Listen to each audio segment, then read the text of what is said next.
October has been cleared and a practice start infringement. Next is Fortunato, the lead driver on the grid for the second race in a row.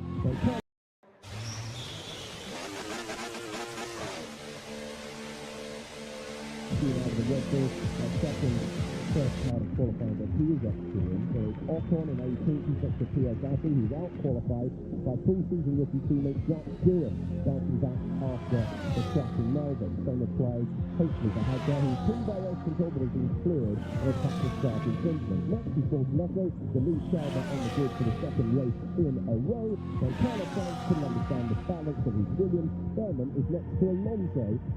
Berman wasn't even born when Alonso started in Formula 1. Stroll is in the top 10, then Albon is in 9th. He's getting on very well with that Williams, and it's Yuki Tsunoda in 8th. Kimi Antonelli is in 7th place on the grid. Lando Norris had that error at turn 14. He has a quick car. Can he get past the 5 in front? That includes George Russell 5th, Charles Perez 4th, Oscar Piastri 3rd on the grid, nearly 800 to the second back. The top 2, how about this? That's reunited once again. Verstappen versus Hamilton down dead turn number 1. In the commentary box, 13-time Grand Prix winner David Coulthard joins me for the opening sprint of the year. DC, you think it's going to be brilliant? I agree with you. I think we're in for something special here. I am really excited about this sprint. I know there's still some that are a little bit, well, it's not the Grand Prix. This has consequence. This is real meaning. It's part of what is a unique challenge on this Grand Prix weekend. Limited running, straight into Quali. This is a mixed-up grid. No one expects to see Lewis Hamilton on pole, including himself. That's not me being a doubter. I'm loving it, and this is really good to see that McLaren, and they're going to have to work for it. I believe they'll still be the team with the underlying pace. Ferrari have made some late minute changes, a little bit higher pressure, so there's a lot of unknowns going into this 19-lap race. Cars have been pumped up to protect the structural integrity. It is a circuit with long corners that stretches the car. The track temperature is 35 degrees. The air temperature is 22. It is sunny in Shanghai. As we get the green lights on the gantry and our front row of Hamilton and Verstappen lead the line, the two of them 8 metres apart on the grid. The last time that was the case back in Budapest in 2023. Max Verstappen was recalling that. I think the reason he remembers is he got the start, took the lead, took the whip. Julian Palmer has launched himself from the pit building to a commentary box. How is it out there, JP? Yeah, rolling up nicely. And here the look is time for this. This is not a top running match either. You've got Hamilton on pole, Max alongside. The inside line at the start here is very possible throughout the inside. You've got half a car there. You don't have the inside for the longest turn on the whole calendar. You can just hold with the driver on the outside, the pole position against you out wide. Exactly what Hamilton did to Norris in the sprint last year. It was different conditions, but that means this is more 50-50 on the front row than we usually see. Yeah, and I think that if the poor man does come over to cover the fast back and potential Max Verstappen, that leaves him vulnerable for someone to go around the outside in what is the longest turn one of any of the circuit race time. So keep an eye out for Piastri trying to hang it on that wide line. Yeah, there's different lines that you can place as well, and it could even be that both the front row guys shuffle wide or hold the inside, and then the guys in the second row can pounce in. Turn 1, tightens to 2, left hand or 3, and then it will filter out, but it's anyone's going coming through there. Yeah, and also, just a question to you, given that we saw the rookies, they found it all a bit tricky in Melbourne, will they find that long turn into 2 a little tricky? It's not some experienced guys out in the past. The midfield pack here, you have a real part of it coming through there because you've got great discrepancy of speed, it all tightens in, you're braking and turning, a lock-up will send you out wide, and pretty much all the rookies are somewhere in the mid-pack, so certainly could be fire. I guess the only saving grace is they're not full of fuel. We just have enough to get through this sprint race. We can run for 19 laps, around half an hour. The top 8 score points, 8 for the winner, down to 1 in 8th place. And Lewis Hamilton leads the cars to the line. This newly relayed surface has been quick. Yesterday, Hamilton scored the fastest lap of any driver to ever run around here. This event was first run in 2004. It is a circuit that the drivers are used to. It's a circuit that has returned to the Formula 1 calendar after an absence of a few years because of the pandemic. It was a great return last year. It has been fascinating so far, but we have Hamilton and Verstappen separated by 8 metres on the front row. And look at the both pointing at each other on the front row, just to get the start and cover up that first corner entry. I don't think either's intimidated by the other, but it sets it up beautifully. It really, really does. Nico Hülkenberg, bright green salvo is in the pit lane. He's done a formation lap. He will be the last car to go. There's changed components on the car. 19 on the grid. 1 in the pit lane. And it's Lawson in 19th place at the back. His teammate on the front row next to Lewis Hamilton. We await the green flag at the back. When we get the signal, it will be time to illuminate the lights. And they hold, and they hold, and they still hold. There is the green flag. Here come the lights. The first thing of the season, moments away. And we're underway. And speaking to car number 1, the policies of Lewis Hamilton. Gets across Max Verstappen, who needed to. Seems to rush his momentum into the first turn. The top 3 are as they were. Charles Leclerc remaining in 4th place. It's George Russell trying to apply the pressure. Hamilton applied the chop. Getting out of it, the second Ferrari. And Charles Leclerc had a look after Piastri. He wasn't able to make the move. Russell and Norris approach. The top 5 are as they were. Can anyone make that late out the move into turn 6? Not at the moment. And now Norris to get shuffled back. Will get shuffled back. He's lost a couple of places. He comes down tonight. Yeah, just a push a little bit wide on the curve and the braking into the turn, and a little bit scratchy for Norris being in that mid-pass there. Also that wide on the face, and he's only fighting with Russell coming through the first corner. Couldn't make it through. Now Alonso dangles a nose on the inside. Lando Norris, the mistake of turn 14 yesterday in qualifying. The side-by-side George Russell with the first turn to the race track, then he got through, and then left there, dropping down to 9th. Tsunoda and Lennon still got through. He was defended from Alonso, and at the moment, still is the last of the point scorers. Lewis Hamilton making the early move and defending from Max Verstappen. Yeah, we have a fantastic view from the commentary box, and Hamilton just breaking into a bit of clean air along the longest of straight, and that just gets him some breathing space. They run a break for George Russell, and it's a move that takes him up the order to 4th position. He makes that move at turn 14. Yeah, that's a good move from Russell. So Leclerc spent most of the first lap powering the back of the first of the McLarens and after Piastri, and then the thing that speed on the straight, and George Russell just sneaks up the inside. The drivers will be discovering how their cars are operating in the morning.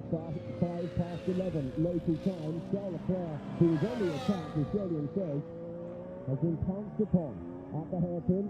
The best overtaking opportunity around this 16-turn racetrack. And it's very important to actually hold on to third as well on the first lap. We think the McLaren on Wednesday should have the fastest car. We haven't seen any indication of that so far this weekend, but that is all the thoughts. They were so handling their cars last year and in Melbourne, and actually not having to work his way past another Ferrari will potentially give him chance now to get into a rhythm and go after the top 2. Yeah, it just looks like Piastri was being a little bit careful on those first couple of laps, and that given Verstappen a bit of breathing space, but now Piastri just starting to pull it back. And some of the first sector a bit quicker, middle sector down a bit. So this is surprising actually. They've been learning about where the car is on these higher crashes, and this day in history. Let's remind ourselves, it doesn't matter what you felt yesterday in 2 practices, what you felt in qualifying, the track is a living thing. And those front tires are going to be marginal, I think, when temperatures come up, the prices are unceasing to be high. And we heard already yesterday the limited laydown that they have. The cars are blistering. It's going to be really careful on that front left particularly. Pierre Gasly is applying the pressure. The green pink Alpine up against the all-blue Williams of Carlos Sainz. This is the back of the 13th position. Both drivers having a really tricky time in qualifying yesterday. Still qualifying. Gasly is already up 3 places. He's trying to make it 4. That Alpine Williams has time to be beefed up with the increased deflection test for this weekend. Just as a visual example of what it means to be in clean air, Lewis Hamilton Hamilton, 35-3 his teammate Leclerc. Clearly, they're both very even managed match in terms of pace. A full second and a half slower if he runs in the job here of Leclerc. That is the advantage of being out front. In fact, Yuki Tsunoda still right with him. It's been a great start from Tsunoda once again. Talking of the start, let's go back to the opening moments of the race. Yeah, looked like Max got away initially a bit better than Lewis. Lewis absolutely read it, came across him and not today, not on my watch, and closed them down. So it's textbook stuff from Hamilton so far. Yeah, had to cover it off on the way in, otherwise you never know how it's going to unfold through the long corner, and he just did that. Then further back we go side by side with the two McLarens. This is the second Mercedes then of Kimi Antonelli, who is still behind Yuki Tsunoda. And we're going to get a look, there we go, at Lando just slipping wide. There was no one on his inside. I think he put himself out on the brake. He didn't want to run into the back of Russell. So just meandered to the outside of the road, got the wheel on the grass and got another clean places. What would you say? You think that's a little bit of slightly overthinking, not being in the moment, thinking beyond the moment? I think he's just trying to get forward and forward and forward. Marcus Shadley loves the move, laid on the brake to George Russell. That Powell, he took fourth place. Really carried second, George. Just Leclerc cautious on the brakes there, and George thinks up the inside. I feel like for Lando, he knows that he's got a quick car. He's all eyes forward. He's trying to come past Russell in the first corner, so side by side, he's not made it through. And then he's thinking of passing the captain, he's gone late on the brakes, and he's realised he can't go to the inside, he's too far back. The only thing left then is to try and open the corner, and was rushing this, or just a little bit fluffy away from Norris, and it cost him 3 places in the race, Tsunoda, Antonelli, and then Stroll. But at the time right now, we've still got Max Verstappen to pull back that down Hamilton to within 0.9 of a second. Prix doesn't seem to be making the headway that I was expecting from McLaren. So this heads on what has changed right now that is not giving McLaren the opportunity. As we look from our combox, and that gap is ever growing as we go out onto the long back straight. Leaders are close, aren't they? Yeah, 1,000th within the second for Max Verstappen this time around. Maybe I actually give it a potential point with too far back. But we are closing up out front. And I think perhaps we maybe is waiting at this point. 19 laps instead of medium today is a fair enough distance. The front will be fragile. If you run and dirty out too long, you can speed them up. Is what happened to Verstappen in the race in Melbourne. So maybe he's biding his time and letting these two fast. You could out for a while. Wonderful sound from the crowd as these two go over the line, separated by 9 tenths of a second. Opening Grand Prix of the year, Max Verstappen tonight by 8 tenths of a second. Worth pointing out that when we consider how close this championship could be, at the moment, now they know it's not scoring. At the moment, we've got 7 points going in the column of Max Verstappen, closing down what he lost in the opening Grand Prix of the year. Yeah, we've hit them level on points because these things, the other big surprise is you see that pressure that doesn't really go. Sometimes not even a couple of spots. Yeah, I was trying to find some words in my head there to explain that, and a whole bunch of blanks came up. So, well, we should have known. I know it's only race 2, and the contact there. Lawson and Dillon at the hairpin. Laid on the brake from Liam Lawson in the Navy Red Bull into the side of Jack Dillon. Those two have raced each other in the lower formula in the past, and that was elbows up. Yeah, I don't think that was entirely necessary. The difficult bit was done, getting the car turned at the apex. That bit under acceleration was about getting elbows out, and Dillon, for me, I think Liam could have kept the steering lock a bit tighter and avoided what could have been some damage. You've got away with it, but it's just not necessary. He's just going to show a bit of confidence now, isn't he? After a very difficult start to the Red Bull car. Don't have way back race with more than that. But it is racing. The jump laid on the brake. The hard drive in the middle of the pack. That's the close stuff. Turning on. He beats into the title. This is the 15th position at the moment. The both left their hands on Hadjar hiring him. Racing Bulls up against Jordan Schreiber. Those are the colleagues for the two teams this year. Left-hand side. And we'll pick them another similar two graduates from last year.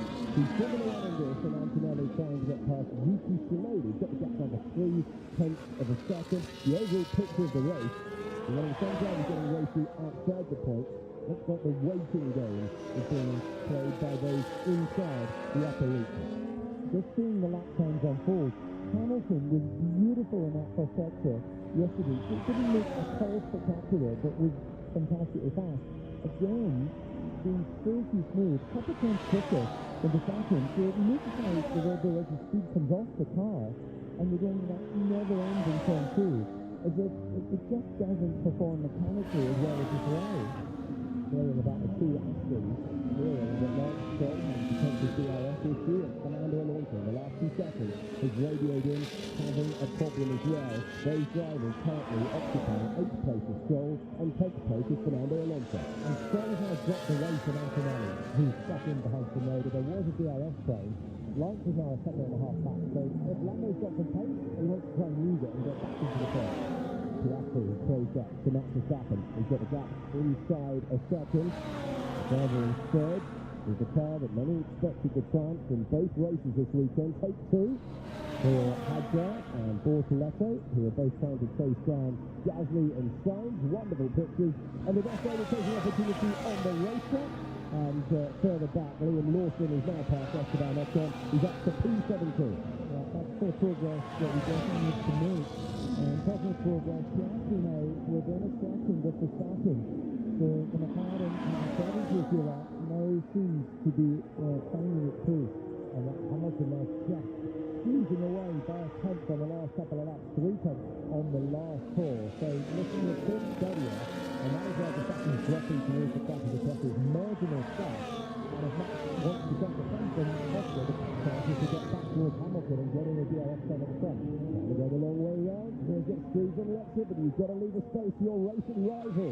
The top two in Formula 2 last year, side by side through the fast stop, and still Bortoleto with the confidence to place the car in the right position on the racetrack, and he hangs on to the position. Hadjar got the speed, he's not got a gap to get back. And Lawson behind was thinking about trying to then position it for an inside pass, but he looks like he got wide and picked up some dirt and tires. And he's just dropped back a bit and hoping to clean it before he gets through this kind of long turn out onto the main straight. Verstappen closing down to 6 tenths of a second outside between Hamilton and Piastri closing in as well. The battle out front coming alive. And it's the tail as they come past the coverage box just up. All 3 of them flashing past within 1.4 seconds. Verstappen has unlocked something in the middle part of the lap. All everyone else is correct. Ready? So visually yours do look slightly worse, people. Well, I need some help, don't I? Because I'm just driving so slow, excellent this car. Well, Norris is a bit despondent out of the points at the moment, and if Max Verstappen can get by, Max Verstappen can take the points lead. The top 3, the waiting game is over, the race is on. Hamilton 6 tenths of a second ahead of Verstappen. Piastri hoping those two get into a serious battle and can take advantage. Yeah, I guess Verstappen will have read the fact that you get 1 or 2 opportunities to run in the dirty air before you're going to start overheating the tyres. He's definitely on the push now, and he'll be looking to get in that slipstream. As you can see, 11, 12, 13 onto the back straight. It's a sent it through the high speed, really close to Lewis Hamilton. The LS is coming at the end of this next sequence. Left through 11, 12 and 13 is one big acceleration zone from now. Max is 8 tenths back. So here comes the DRS. I think he might be too far away this time, but he is giving it everything. Yeah, now struggles to get the traction down. Again, it's a low speed. 211 is really looks like the Red Bull maybe isn't as strong as the Ferrari. So it's all going to come very late.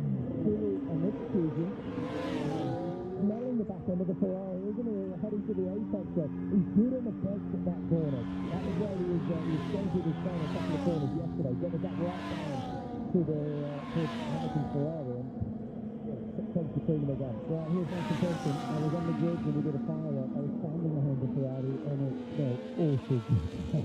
Well, maybe sit there for a little bit longer then. Right, we ride a moment for Lewis Hamilton. Max Verstappen, those times, the 4-time world champion. Chasing down the 7-time champion of the world. These 2 all-time greats putting on a show in Shanghai. This is like for last year, isn't it? Hamilton leading the sprint. Verstappen coming through. This is 4th on the grid last year. Managed to win the sprint.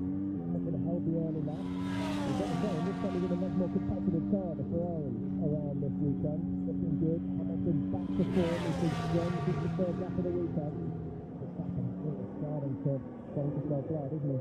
Yeah, but it does seem as if Hamilton's managing it. Through 7 and 8, those high-speed turns, just holding back slightly. Play it long, but just don't let that result in a massive crease and slip. Look after those tires is the message from engineer to driver. Slip angle, and it's the friction of the tire across the road surface. He's got back in the high speed this time around, so Hamilton will get more of a reprieve on the back straight. He's drifted away from them on the last lap and a half, but maybe here now, essentially it's time for him to have an attack with the second drop down of the DRS race. GP there saying, play around the line, it's quite nice and clear air, because when you're lap after lap in the dirty air, you do start to have more sliding of the car over the surface, and then you start to overheat, open it up, and have problems. What we heard from Norris, and everyone is wary of it, Norris in fact is just dropping away from last stretch. Incredible sentence at the start of the weekend. Once again, late on the break tries a Padger. And the French driver this time looks like he's got away through.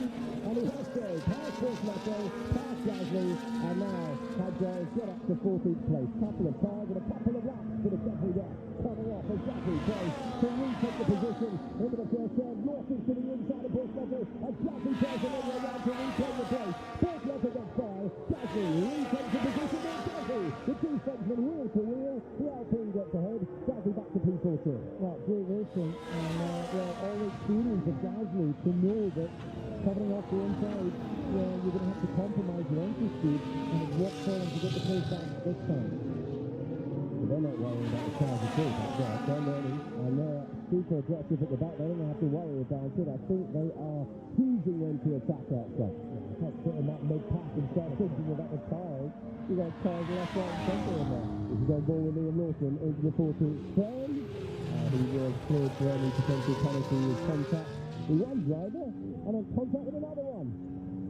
Fourth left of the track. Yeah, I'm honest, I don't think you actually, as you approach the break, thought, right, I'm going to do a pass here, because you got Gabriel coming off one of the cars, or was it lying in the restart? Is that what's the red ball? We've had that sort of weird than he was doing earlier on. From Lawson's car, it was just another little kiss up to the side of Fortunato in the last lap. You see, Piastri now is honing in the back of the second, who's dropped from the back of Hamilton. So he had these couple of big push laps trying to put pressure on the back of Hamilton, and it just looks like he's kicked his tires for the moment. 1.1 seconds adrift of Hamilton though, and now he's got speed back up because the pressure's coming from this man. Piastri now sensing his moment. Only 8 laps to go in this one. It's flying past. Everyone who's been thinking about the tires are now going to start thinking about using what's left. And Max is pretty right there. Yeah, Max is struggling with the tires. Hamilton has managed this beautifully, and he's just got that breathing space now up to 1.5 seconds. So Piastri will know this is his moment to try and be as close as possible to 11, 12, 13. So let's talk about how good that McLaren is. We're obviously seeing a multi-team battle for the win in the sprint. Piastri running for so long in the season opener in second place. Lost the chance of scoring points. He will want everything he can get to try and claw back the advantage to his teammates. Further back in the pack, Pierre Gasly claiming a 4th position improved in the sprint. That's how he gets past Carlos Sainz in the Williams. Yeah, this is great stuff from Gasly. And kept out of trouble at the start and working his way forward. So not the best of qualifying, so this is good race pace. Rocky's in the window here. He's got it down to half a second in a really useful part of the race up. Can't put the pressure on into turn 14. He's got to have it at around half a second coming out of this turn, the 13th in the race. The problem is where he is now as he comes past us again. It's really difficult to make a move at turn 1. He's still from the fact you've got to get the rivals offline in that half turn and then the final corner, because you can't defend it dive into the first corner. Meanwhile, his teammate, he's running all alone. Norris 3 seconds behind Stroll. There must be an issue with that McLaren. Talking of an issue, Sainz, I think, has a problem. He's just been passed by Isaac Hadjar and Liam Lawson, and he has been brought into the pit. No pit stops expected in a sprint, and the Williams tumbles down to the back of the field. So Verstappen had that mistake on the last lap of turn 6. Lost half a second to Hamilton, but is now squeezing a couple of tenths back towards the race leader. But still very much all on for the win. The fact he's not dropping away, other than just a little bit wide on the in turn 6 in the last lap. He's close to the back of second place. you can just sense the confidence growing in Hamilton. And you said that it would take him a few races to really start to feel at home within the Ferrari. Well, here we are. There's 1.5. He's won on a sprint, and it's looking like he's never been away. The confidence boost this is good, and if he can deliver not only a pole at the fastest lap on a qualifying session, but then send off Max Verstappen, who's giving it everything in the middle part of that, and then deliver a race win for Ferrari. Even if it's just a sprint, the confidence that Liverpool will achieve from that will be something. They've got 7 laps to do it, but it's on its own, not dropping further away. How can he help? Do you have any pace? No. That's like that. What a strange turn of events. Earlier in the weekend, McLaren and Lando Norris was very strong, as far as 4 tenths of a second up the road in practice. And in the mid-pack, that McLaren does not have the speed. Lewis Hamilton leads just his second race of any description for Ferrari by 1.7 seconds. He led 1 lap of the Australian Grand Prix on a wet weather tyre gamble. There was so much talk about the relationship of driver and engineer. Not even 1 week later, they might be about to take P1. He's extending his advantage out front. Verstappen had it, I think, but that Oscar Piastri behind. Yeah, Oscar Piastri is running in a little bit of turbulent era off the back of that Red Bull. Lando Norris is running in complete extreme era. He's got 2.5 seconds to the car in front. He's 8 tenths of a second a lap clear. There must be an issue with the car beyond tires. I think there's a few drivers left in pretty early in this one as well, didn't it? Lost those first run right now. Never put any sort of pressure to try and get back on Quali, but then the cars were okay. Didn't know why the tires were going, didn't know where the pace had gone. Massive head start for Norris. And perhaps he's saying that the pace is still there. McLaren hasn't just lost it, but Norris has for whatever reason. A wide moment for Lando Norris on the opening lap of the race. Put a wheel on the grass, lost 3 positions as a result. The driver who was applying the pressure out front and then got back down the order. He has never regained any pace at all. He's currently operating 2.1 seconds back from Lance Stroll, who's reporting a DRS issue. The Lewis Hamilton times are on their feet. It's the battle for second place we're looking at, and for the first time in the sprint, Oscar Piastri has a sniff. Can he force Verstappen off the racing line? That's the closest he's been, and he has to wait now with some fast stuff, and the next opportunity is many corners away. Yeah, all of this just plays into the hands of Lewis Hamilton, who's driven beautifully out front, and it just gives him breathing space. Now Verstappen has to run onto dusty lines to defend.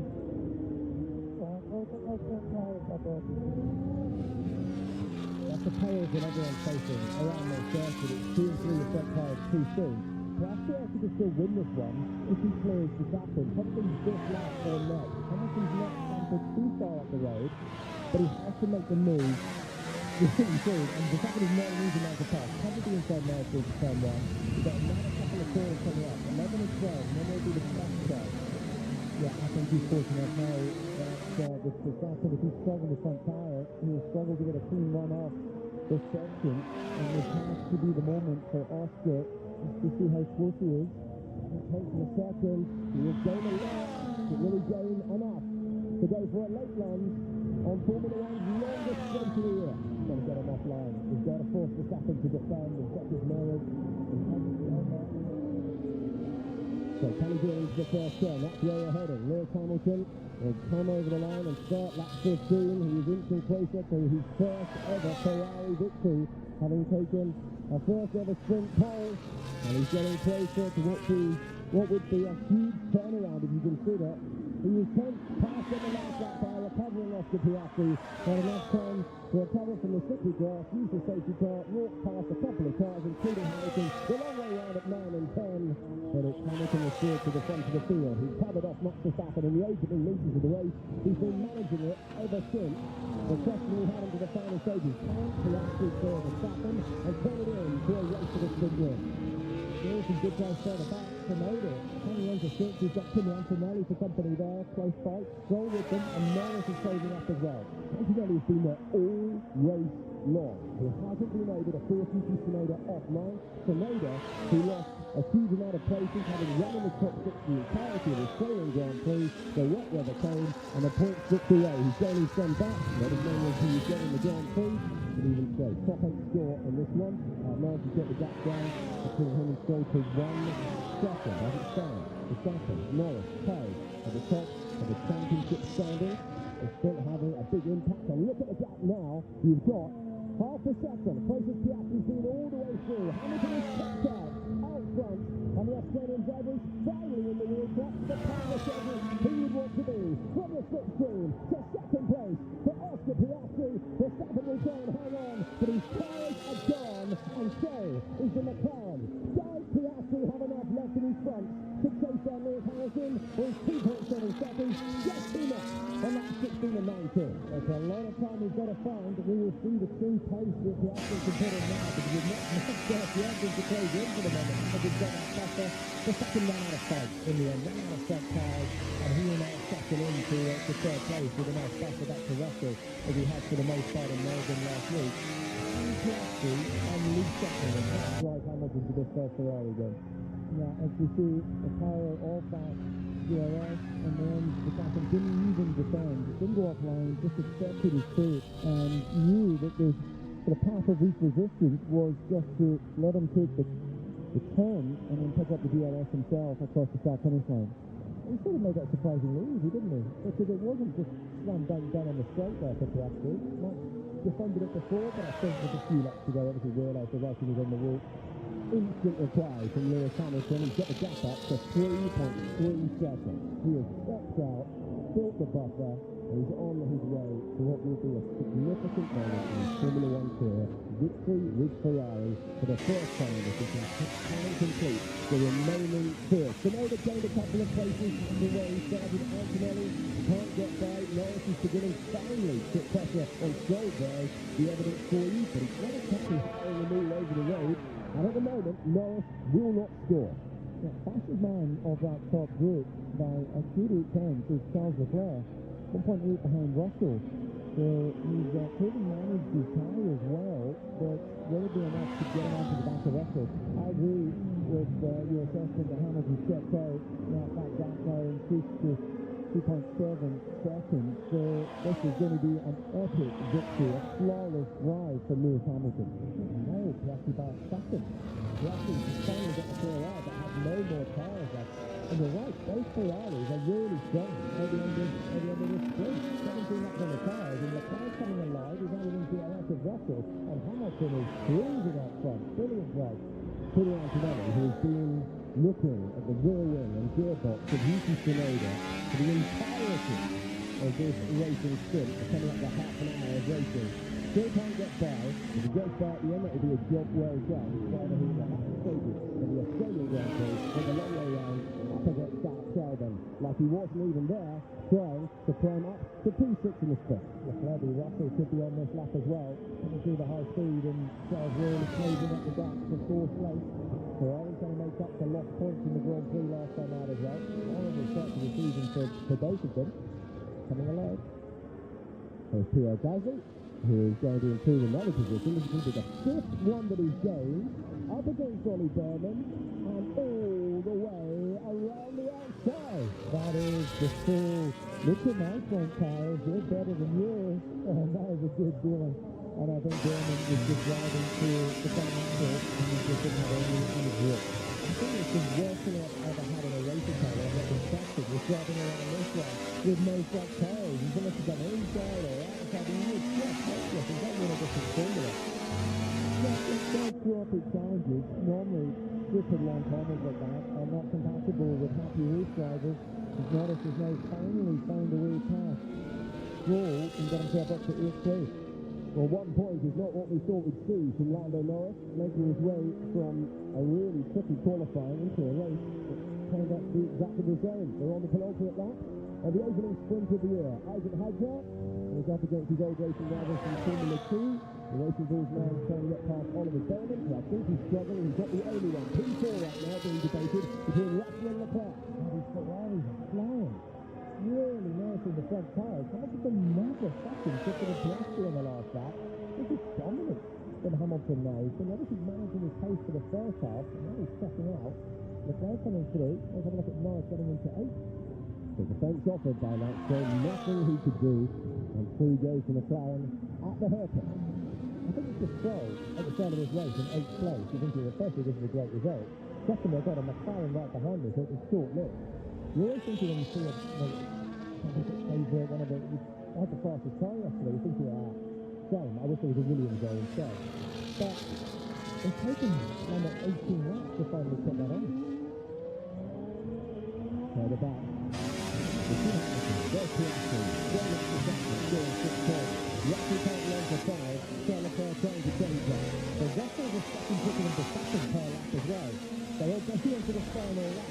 This has already started that final lap for his Alpha. I think Max Max, because one more lap and these two are pushing, they are pushing. Leclerc really close to the back of the Mercedes, want to make it through there, and they're both heading towards the podium. We did feel in Australia in that drive first into the race, the Red Bull very hard on its tyres and slipping out of contention. This is like the first lap. We've got Leclerc and Russell nudging each other. But it's wrong with stuff. That's drivable. Like that. That's a car track. Well, it may be undrivable, but he's driving his way to the outside of the Mercedes. He's always going to get shut down there.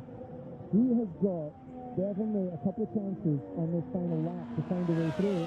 Yeah, this definitely saves Verstappen's third place, and then you keep him move through the last half a lap. Russell just kind of position the car everywhere. Leclerc trying to not run into the back of the Mercedes through the first couple of corners. Now we're coming up to turn 13, so 9 and 10 looking back at Charles Leclerc. Turn 13 is the exit of the long right-hander that's coming up, which is the start of the DRS strike, the fast 30-second turn. Leclerc needs to rotate the car and jump on the throttle. Yeah, you're actually right. This is good for Verstappen. He's full 1.8 seconds slower than the Ferrari of Hamilton. That front end is just gone. And look at the back open up there again. Lewis Hamilton is into the final corners in this storied career. Hamilton will write a new chapter, and this time it's written in red. Lewis Hamilton wins the Ferrari for the first time in Formula One. He's left it all behind. A winner now for McLaren, Mercedes, and now Ferrari in Formula One. Second for Oscar Piastri. Max Verstappen clings on to third. Russell in fourth. Leclerc hitting get by. Tsunoda, Antonelli, and Norris the last of the point scorers. And the headline news, the bombshell news from Mercedes to Ferrari took all of 2 races to reach the front. Yeah, pure class. Look comfortable in this racetrack from first practice. The prize is all with that pole position. And he's just Hamilton confidence from getting off the line as we've had an incident at the hill turn. Stewart was knocked back in the final stages. So it was decided early on out front that Stewart having contact at turn 14 and the Alpine will limp over the line. Stewart comes home, the young Australian having contact at the hairpin. What happened at the very end of the race? Here comes the answer. He's trying to make the move on Gabriel Bortoleto. It's a late send. It's a lock-up. It's a cut round. And it's a pass-up for most of the field. Stewart finishes towards the back. Bortoleto and Hulkenberg get by along with Carlos Sainz, who had to stop in that race. And then Berman and Ocon flew by. Contact at the end for Hamilton first to the finish for Ferrari. That's the lap, baby. Great job, guys. Woo. Yeah. Good job, man. What I think. Good job, Louis.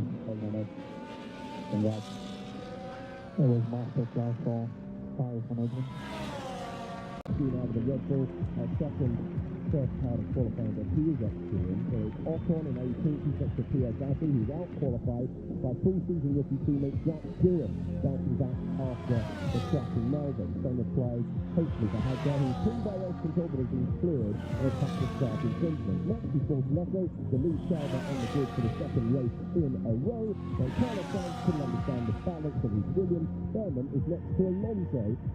Berman wasn't even born when Alonso started in Formula 1. Stroll is in the top 10, then Albon is in 9th. He's getting on very well with that. Williams, and it's Yuki Tsunoda in 8th. Kimi Antonelli is in 7th place on the grid. Lando Norris had that error at turn 14. He has a quick car. Can he get past the 5 in front? That includes George Russell 5th, Charles Leclerc in 4th, Oscar Piastri 3rd on the grid, and only 800 for the second back. The top 2, how about this? That reunited once again. Verstappen versus Hamilton down to turn number 1. In the commentary box, 13-time Grand Prix winner David Coulthard joins me for the opening sprint of the year. DC, you think it's going to be brilliant? I agree with you. I think we're in for something special here. I am really excited about this sprint. I know there's still some that are a little bit, well, it's not the Grand Prix. This has consequence. This is real meaning. It's part of what is a unique challenge on this Grand Prix weekend. Limited running, straight into Quali. This is a mixed-up grid. No one expects to see Lewis Hamilton on pole, including himself. That's not me being about it. I'm loving it, and this is really good to see that McLaren are going to have to work for it.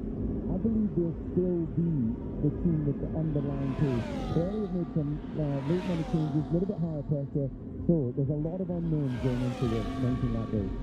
Cars have been pumped up to protect the structural integrity. It is a circuit with long corners that stretches the car. The track temperature is 35 degrees. The air temperature is 22. It is sunny in Shanghai as we get the green lights on the gantry and our front row.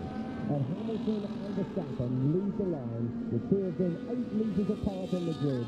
The last time that was the case back in Budapest in 2023. Max Verstappen was recalling that. I think the reason he remembers is he got the start, took the lead, took the win. Julian Palmer has launched himself from the pit building to a commentary box. How is it out there, JP? Yeah, warming up nicely. I'm hearing the business time for this. This is not a top running match either. You've got Hamilton on pole, Max alongside.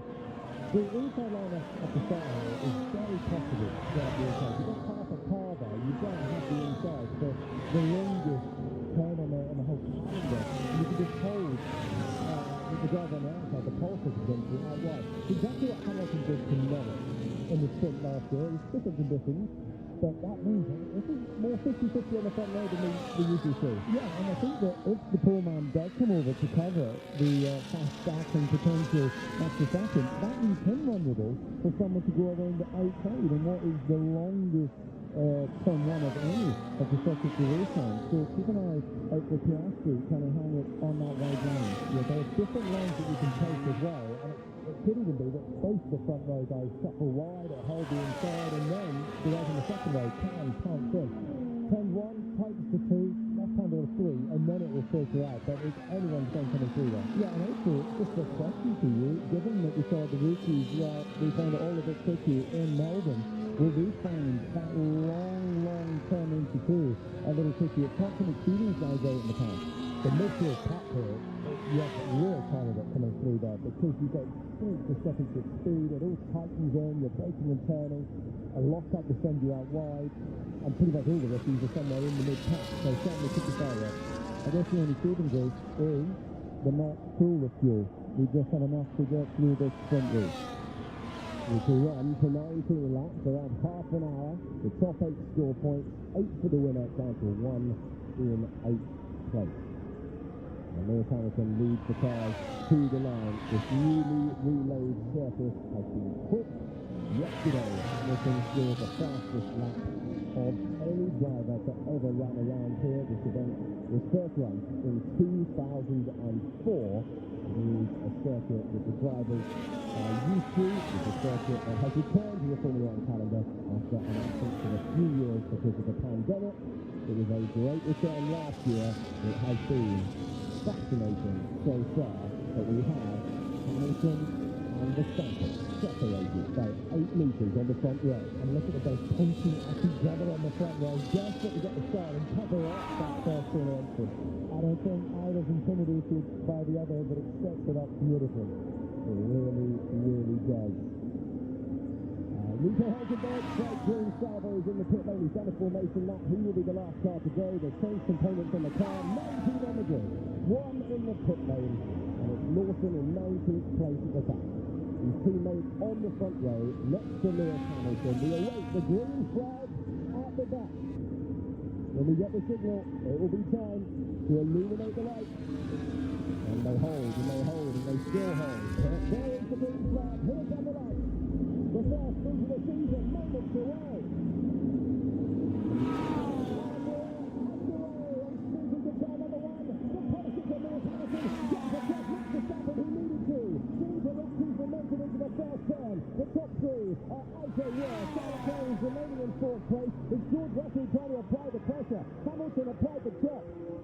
Getting out of it, the second Ferrari, and Charles Leclerc had a look after Piastri. He wasn't able to make the move. Russell there's the place. The top five are as they were. Can anyone make that late cycle move into turn six? Not at the moment. And now, Norris to get shuffled back. Will get shuffled back. He's lost a couple of places. He tumbles down tonight.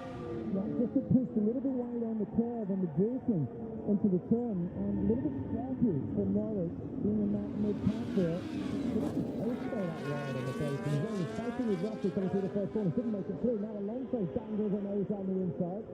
Lando Norris, the mistake of turn 14 yesterday in qualifying. The side-by-side George Russell through the first turn to the race track, then got fifth, and then left there, dropping down to ninth. Tsunoda and Lando still got through. He was defended from Alonso, and at the moment, still is the last of the point scores. Lewis Hamilton making the early move and defending from Max Verstappen. Yeah, we have a fantastic view from the technology box, and Hamilton just breaking into a bit of clean air along the longest of straight, and that just gets him some breathing space. Lane on the break for George Russell, and it's a move that takes him up the order to fourth position. He makes that move at turn 14. Yeah, that's a good move from Russell. So Leclerc spent most of the first lap powering the back of the first of the McLarens and off the Piastri, and then the didn't have the speed on the straight, and George Russell just slipped up the inside. The drivers will be discovering how their cars are operating in the morning. 5:11 local time. Charles Leclerc, who is on the attack, as Julian says, has been pounced upon at the hairpin. The best overtaking opportunity around this 16-turn racetrack. And it's very important to actually hold on to third as well on the first lap. This McLaren on Wednesday should have the fastest car. There hasn't been any indication of that so far this weekend, but that is all the thoughts. They were so kind in their cars last year and in Melbourne, and to actually not having to work his way past another Ferrari will potentially give him chance now to get into a rhythm and go after the top two. Yeah, it just looks like Piastri was being a little bit careful on those first couple of laps, and that gave him Verstappen a bit of breathing space, but now Piastri just starting to pull it back. And certainly the first sector a bit quicker, middle sector down a bit. So this is surprising actually. They've been learning about where the car is on these higher crashes, and this day in history. Let's remind ourselves, it doesn't matter what you felt yesterday in two practices, what you felt in qualifying, the track is a living thing. And those front tires are going to be marginal, I think, for next year. Temperatures come up, the prices are unceasing to be high. And we heard already yesterday the limited laydown that they have. The tires are blistering. It's going to be really careful on that front left particularly. Pierre Gasly is applying the pressure. The green pink team up against the all-blue Williams of Carlos Sainz. This is the back in the 13th position. Both drivers having a really tricky time in qualifying yesterday. Sprint qualifying, Gasly is already up 3 places. He's trying to make it 4. But Alpine Williams has time to be beefed up with the increased deflection test for this weekend. Just as a visual example of what it means to be in clean air, Lewis Hamilton, 35.305, the teammate Leclerc, clearly they're both very even managed Max in terms of a full second and a half slower if he runs in the job here of Leclerc. That is the advantage of being out front. In fact, this is Tsunoda still right with him. It's been a great start from Tsunoda once again. Talking of the start, let's go back to the opening moments of the race. Yeah, looked like Max got away initially a bit better than Lewis. Lewis absolutely read it, came across and went, not today, not on my watch, and closed them down. So it's textbook stuff from Hamilton so far. It's very quite funny that the tires could be a tricky one. And I think two main factors this track is turn 1 is super long right-hander, and also turn 14 the hairpin, you know. It's very easy to make lap time by braking late, but also locking up the front. So I think these two corners, if you can get it right, you find a lot of lap time. Can you give us a feel now for what how much Ferrari are changing? I mean, you've obviously had great results through the weekend so far.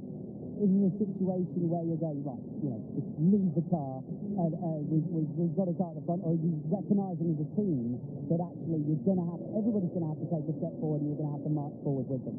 Yeah, for me, I think it's just session by session. You need to adapt a little bit due to the temperature. I think today is hotter, and also due to the different circumstances. So you're using medium tire. You need to make sure you have a good outlap warm-up. At the start, you need to try to keep the tire cool, making sure the tires last. All those factors you need to take into consideration how you set up your car and also how you decide your track during the session. It's never the same for the first run to the last one. You need to adapt to maybe a high track evolution and also bring up more minimum speed in the corners. So thanks so much for your insight. Brilliant stuff. And great to catch the Ferrari. I think it's a good day for the team. We saw the most incredible reaction to you, of course, this time last year. I've seen it throughout this weekend as well. Every time you're in the paddock, there are people chasing you. The fans on this incredible start-finish race have also reacted so well to you. We would love to send a camera with you to just go over and say a quick hello. Be deafened by the roar. So thank you so much for joining us. I'm sure they want to say hello as well. Thank you. Thanks so much. We must be learning so much today. Great to get some insight from Joe. And if he's going to head over here to this grandstand, listen to the reaction. It's brilliant stuff. I hope we'll catch a glimpse of him in just a moment. Okay, we're going to move to Mercedes then, as we send the crowd into a frenzy. George Russell held on to that P4, took it over Salazar and then held him up. What can Mercedes do now? What would they have learned? Well, it's tiny margins, isn't it? They're not out of the race at the front. I still think Good could have maybe had a front row. They got early in FQ3 yesterday. So with everyone, they're trying to work out the small details to unlock the last tenth of performance. I see those teammates. I think the top three would be a fantastic effort for George. I talked about Timmy Antonelli as well. He's had a solid weekend, but he's been a little bit adjusted to his teammates.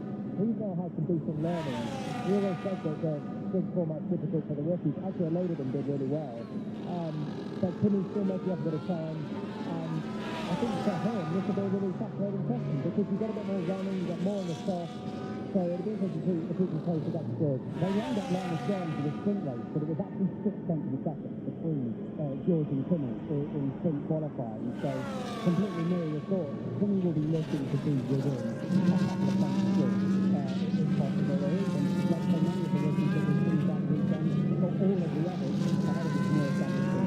Interesting that Timmy said to me earlier in the week as well that in Melbourne he was super tense, super qualifying, but looked too much so, and he really wanted to make sure that he calmed down. He got 2 bites of the apple now, as one yesterday and one today. We'll see how he goes. On to Red Bull, it's very much a team that only has one car fighting at the front still. How can Liam Lawson bounce back now in a qualifying session here? He's got to have a clean run. The difficulty is for Liam, he's been out in Q1 and FQ1 so far, he's barely actually participated in qualifying. So he just has to put a clean lap on the board. And if he makes a mistake in the first corner, don't go chasing it for the next one. Try and restart because we know the Red Bull car should be quick enough for the front row, but it's certainly not fast. Liam's got to just take it back, rein it in, get back to basics, I think, and just try and get into Q2. And then you get more calibration in your mind, you get another run in it, you do more exercise in Q2, and then you start thinking about Q3. But he needs to not get ahead of himself straight away and just put a clean lap on the board in Q1. And I think today will be better for him. I mean, what about what challenge he's got though? His benchmark is the 4-time world champion who can maximise and extract absolutely everything out of a car that perhaps shouldn't be quite where he is putting it. We'll hear more now about Red Bull. Lawrence Barreto is with Christian here. Thanks so much, Laura. Christian, great starting match from that sprint race. Better drive from Liam as well, making progress. We've got a new session followed. What do you think the team should do? Can they be starting to play? It's a total reset, and I think the lessons out of that sprint race is going to be about tyres and tyres tomorrow. So, of course, you can now make changes under the rules. So, whether teams are compensating for what they learned in that first sprint race to make sure that they're in better shape for tomorrow, because it was very useful information. You think you're going to have to put a bit more focus then on the race rather than qualifying position? Yeah, I think you could see that from the sprint race today, that heard me at the end of the sprint, the second half of the sprint. There's a lot of front graining. That front left tyre was taking a real hammering from an awful lot of the cars. So some teams went through it, yeah, it's going to be interesting to see how that plays out. Wishing you the best of luck today, Christian. Thanks very much. Thank you. Thank you, Lauren. Thanks, Christian. Okay then, who else can sneak into Q3? We've talked about those top 4 teams. Who else is going to be looking for some points come tomorrow? I think both Williams have an opportunity. It wasn't the best sprint qualifying for Carlos Sainz. He'll be looking to jump back in. Tsunoda has been strong all weekend long again and has a great opportunity to take that RB into Q4 as well. But you know, where are they? Not there. They're there. Aston Martin, Fernando Alonso just outside Lance Stroll in a P6 last weekend, and just outside the points in the sprint race earlier. Yeah, great opportunity as well for Lance Stroll. Very open there. It's going to be all about execution for those teams just outside the top 10 for Melbourne to Q6. All right, what is the unique challenge then here of qualifying in terms of getting the laps done? It's putting the lap together through the long corners, and now with this temperature, keeping the front tyre under control. We've seen the cars, those front keeping the rear under control. Looks like Ferrari have what it takes to do that. So everything's open. In downforce test, I think it's going to be McLaren who get it together for the second. Go on then, who's getting pole? For me, I think it's going to be Norris for pole. Orlando Norris pole prediction here, but we shall see. Yesterday, it was a Lewis Hamilton pole. Who is going to claim that top spot heading into the Grand Prix tomorrow? We are about to find out here from Shanghai as the temperature soar. The action on track is about to get very hot indeed as well. Enjoy this qualifying here of the Chinese Grand Prix.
Of the sprint. Formula One continues the Chinese Grand Prix weekend. Next, the Grand Prix qualifying. Shanghai International Circuit hosts the second round of the championship in 2025. This is classic qualifying, a traditional session of attacking acts to set the grid over one whole hour. It is 5.4 kilometers, 3.3 miles. The Grand Prix will run to 56 laps, performing with a low fuel that counts in the next hour's running. There are 7 meters of elevation, a lot of them at the first turn, that long right-hander the drivers are having to think about so much. That was the sprint qualifying earlier in the weekend. C4, C3 and C2 tyres are the ones that drivers have available to them. This is a look behind the main grandstand, now into the main grandstand, at a venue that has seen so many fans make their way in on what is a gloriously sunny day at Shanghai International Circuit. Talking to you from the 9th floor of this massive grandstand, and we are seeing the weather conditions beautifully poised for another attacking session. Track temperature is 40 degrees, air temperature is 26 degrees. The average in March, first time the Chinese Grand Prix has been held in March, is 15. And think maybe at the start of the weekend teams, drivers, perhaps caught out by the difference in temperature and the grippy, smooth tarmac. And as if by magic, there's the shot to show you that the Shanghai International Circuit has been completely resurfaced.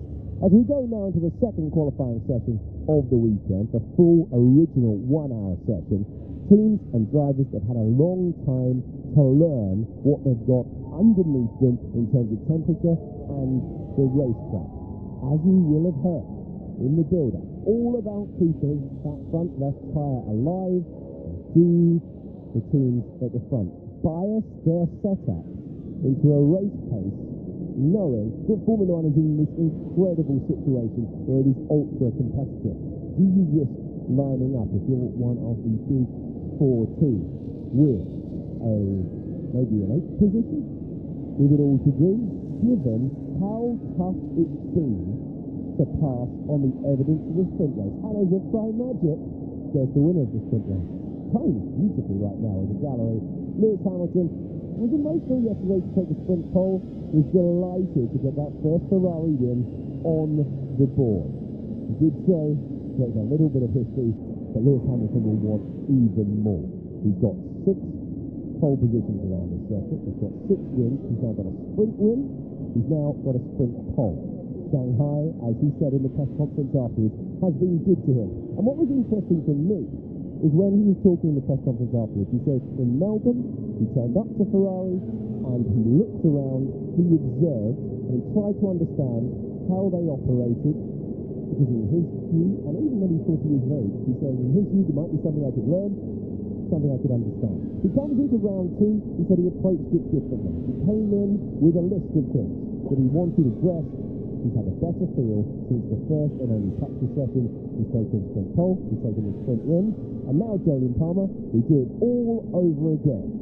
Reset to 0, 18 minutes on the board, and we find ourselves with Grand Prix qualifying ahead of us. Yeah, and I think reset to 0 is the big thing, isn't it, really? The amount of times last year we had someone being a hero in the sprint, and then the race attempts just go away. Hamilton is one of them. Last year led the sprint race, didn't win it, but had a great showing and was knocked out in Q1 later that day last year. Daniel Ricciardo in Miami, hero in the sprint, it all went away from him. Max Verstappen in Qatar struggled in the sprint, won the race at a canter, the Grand Prix in the end from pole position or the front row of the grid. So it can all change. Let's see what's going to unfold here. That's Jolyon Palmer, former Renault Formula One driver. He had a couple of races around this circuit. The first ever Grand Prix held around here back in 2004, which means also DC's had a couple of races around this circuit as well. Gentlemen, where did it rank in your favourites? Was it at the higher end or the lower end? I'm going to go middle end in that it was challenging in its own way.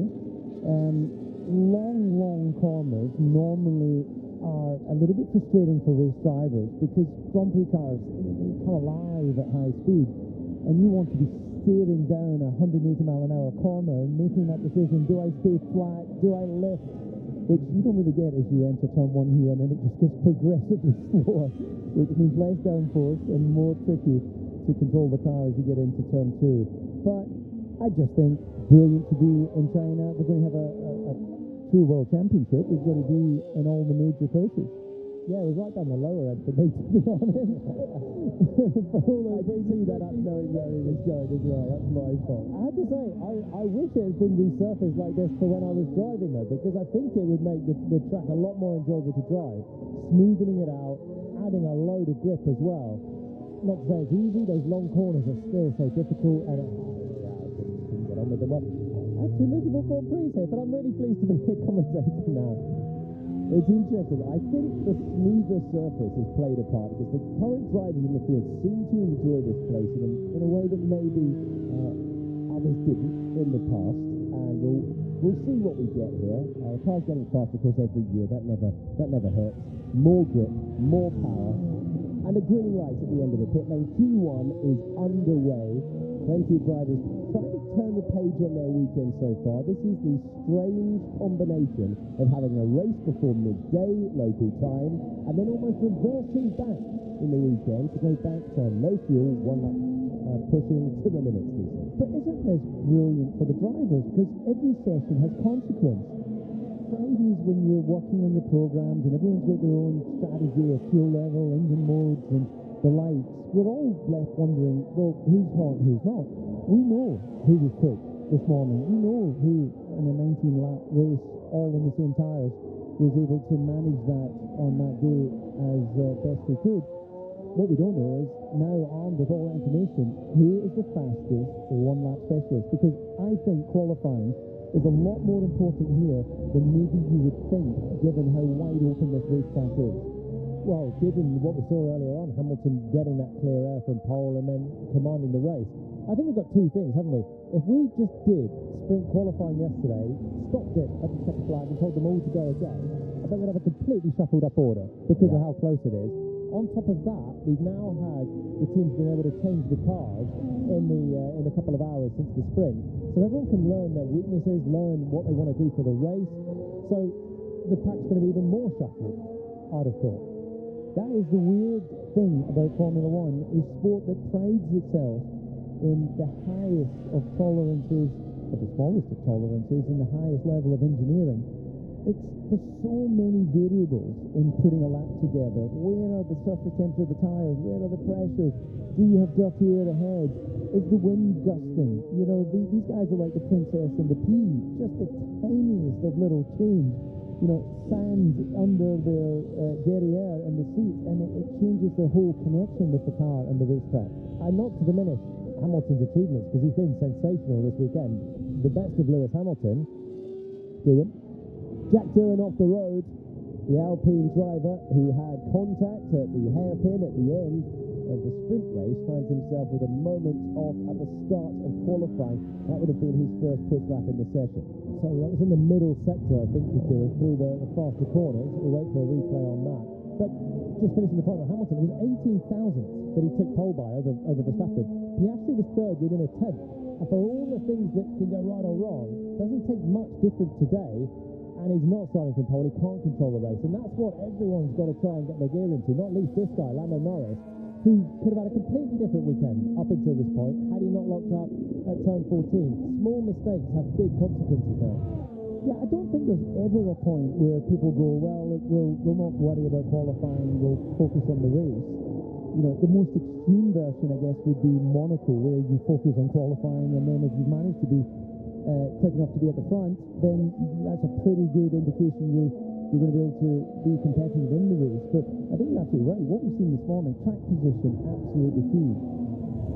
They will be aware of how difficult it was to keep the tyres alive in dirty air. All the drivers, as DC points out, always aiming for the front row. We have a really nice balance in modern times of Formula One, with 4 teams providing machinery capable of challenging for pole position. Lewis Hamilton has set the early pace. He's driving with supreme confidence right now, and he is in a McLaren sandwich. Oscar Piastri, who missed out on sprint pole by 800ths of a second, is ahead of Hamilton, and then it is Norris in third, Gasly in fourth, Ocon in fifth. This is Jack Doohan working his way into the middle part of the lap, out of 9 and spinning backwards through 10. Just has a sort of look and feel to what we saw in Melbourne. Tyres clearly just not quite there at the lower speed where the downforce has come off the car. It seems to be rolling onto the grass is not ideal to sort of compound the difficulties. You see Charles Leclerc doing a Lando Norris at turn 14. So, Julian, just explain what it is with these cars in Quali as we see him pumping the brake, creating his own ABS. Why does it seem to be this momentum of the rear coming round as the speed comes off that we've seen in Melbourne and then now there with Jack? Well, I think it's even more now because everyone's got to set the car up so it's on the nose, so it's not understeering, to try and protect the front tyres. And it was a bit the case in Melbourne. Front tyres are quite vulnerable with the high speed there, but this is another issue here. So everyone's been thinking about, particularly talking earlier on about to set the car up for race or qualifying. To set the car up for a better race, you have to take load off the front left, which is to induce some more rear instability effectively. You can't have the perfect balance with more grip everywhere. You have to find a trade-off. And I think that is to have a bit more oversteer, to fight the rear more, maybe over one lap, but then over many laps, it'll sort of even itself out and you won't chew through that front left quite as much. We're joining Verstappen as he goes to set his opening lap time. 10th down in the first sector. It seems to be, and we saw that certainly in the sprint quali yesterday, not as comfortable rolling into the lower speed corners. Ferrari seems to be most comfortable there. Middle sector, well, not too bad. 27.5. Russell currently is the fastest person at this stage, so he's about a 10th down on Russell. And speaking of the Brits, Lando Norris has had his time deleted. So that first run in Q1, he went beyond the white line at turn 9, and he has his 1:32.0 deleted. No lap time on the board. Again, story of Norris's weekend.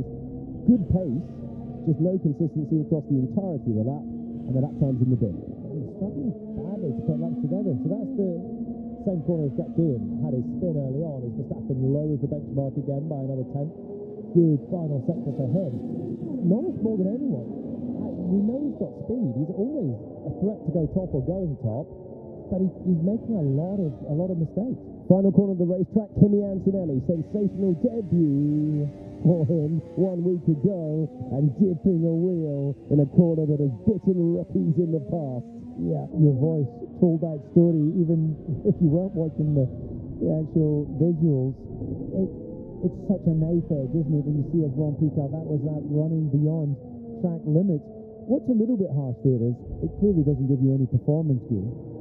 Yeah, and with the way that the circuits are generally going now, we're getting more and more gravel to the edge of the track. We're moving away from just big expanses of asphalt runoff.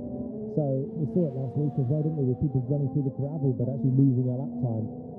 We're not needing necessarily to be quite as harsh with the rules on many circuits, but they are the rules. So Norris loses the lap. I have to say, it was super marginal, just understeering his way through 9. So it was actually the opposite of the issue that Doohan found. So Doohan going again. Sainz trying to find some balance. Isaac Hadjar with the fastest middle sector of anyone so far. However, he had his Formula 1 debut in the sprint race earlier on after failing to start the Australian Grand Prix. Finds himself in 4th place. Doohan completing his first lap, having had the spin on the exit of turn number 9. Sonoda puts 2 Racing Bulls 4th and 5th. So they're all trying to take what they've learned through the session so far this weekend and the 19-lap race that we had earlier. And Doohan sets the 13th fastest time. Sainz was a driver who didn't understand the balance of his Williams earlier on, in sharp contrast to what we've seen with Alex Albon, who's been comfortable behind the wheel, driving finished 11th earlier on in the sprint race, good enough to go ahead of Fernando Alonso and into 6th. There's a lot of spotlight on Liam Lawson, a young New Zealander working the wheel through turn 16, not glued to the road in the way that he would want, and he's 15th with first effort. He just looked very tentative into that final corner there. Plenty of coast as he came off the brakes. He couldn't commit to a turn in particularly well. But the important thing for Lawson is just to get a banker lap in and then try and find something more on the second. I have to say it's not a great banker because he's right on the cusp of being knocked out, and that's not including Leclerc and Norris, who are right at the bottom of the time. So now he is in the bottom 5 again. So it's not really enough that he's done there. No, a banker needs to be within a few tenths of Max Verstappen. A second, there isn't a second between any of these drivers. And therefore, if there is a second, he's either had a technical issue around the lap, or it's frightened money. It's he's driving fingertips scared, and he's not relying on the instincts that's brought him to this point. Yeah, I mean, he needs to get through for his own confidence this session, I think. Having had the learnings of yesterday, the brief learnings of an SQ1, but then the laps in the sprint, he has to be getting through into Q2 this time. And he knows the pressure's there, I think, now. Yeah, look, it's not just about getting through for confidence, it's getting through for career. The spotlight of performance is on these guys every weekend now. Nice lap for Oliver Behrman, moves into 7th position. Hulkenberg was a driver who was very happy in the early stages of Friday, lost the pace when others stepped forward in sprint qualifying. He's in 8th at the moment, Alonso is in 9th and 10th. Then we go into the danger zone with Bortoletto, who has been the lead Sauber in both of the qualifying sessions so far this year. Stroll in 12th, and it's Ocon, Gasly and Sainz on the bubble. In the drop zone right now, Antonelli, Lawson, Doohan, and the driver we're riding on board with. This isn't what you call epic lap at the moment. It's sort of tantalisingly close enough to appear like he's trying to do a lap, but in terms of performance, it's looking like it's drawing towards being a second off Verstappen's time. Yeah, losing a lot of time in that first sector, Charles Leclerc, in comparison to Lando Norris, who's just gone to 0.4 of a second quicker with the fastest so far. Only 10th for Charles Leclerc. A lot of time left on the table there. He's going to want to hurry down to the pits, because that's not enough for Leclerc either. Not enough for him at the moment. Same set of tyres. He's going to have to put on a new set of boots and improve on that one. Norris is going better, was going better through the first sector. Still, a bit of movement through that final corner. DRS open. Lando Norris looking for a time that can take him through. 6th for the British driver. And in the background, Antonelli going again, because he needs to, and he finds the 3rd fastest time. That's exactly what the young Italian teenager needed. Not a brilliant lap for Norris either. He just joined him for the final corner, having a bit of a snap through the apex.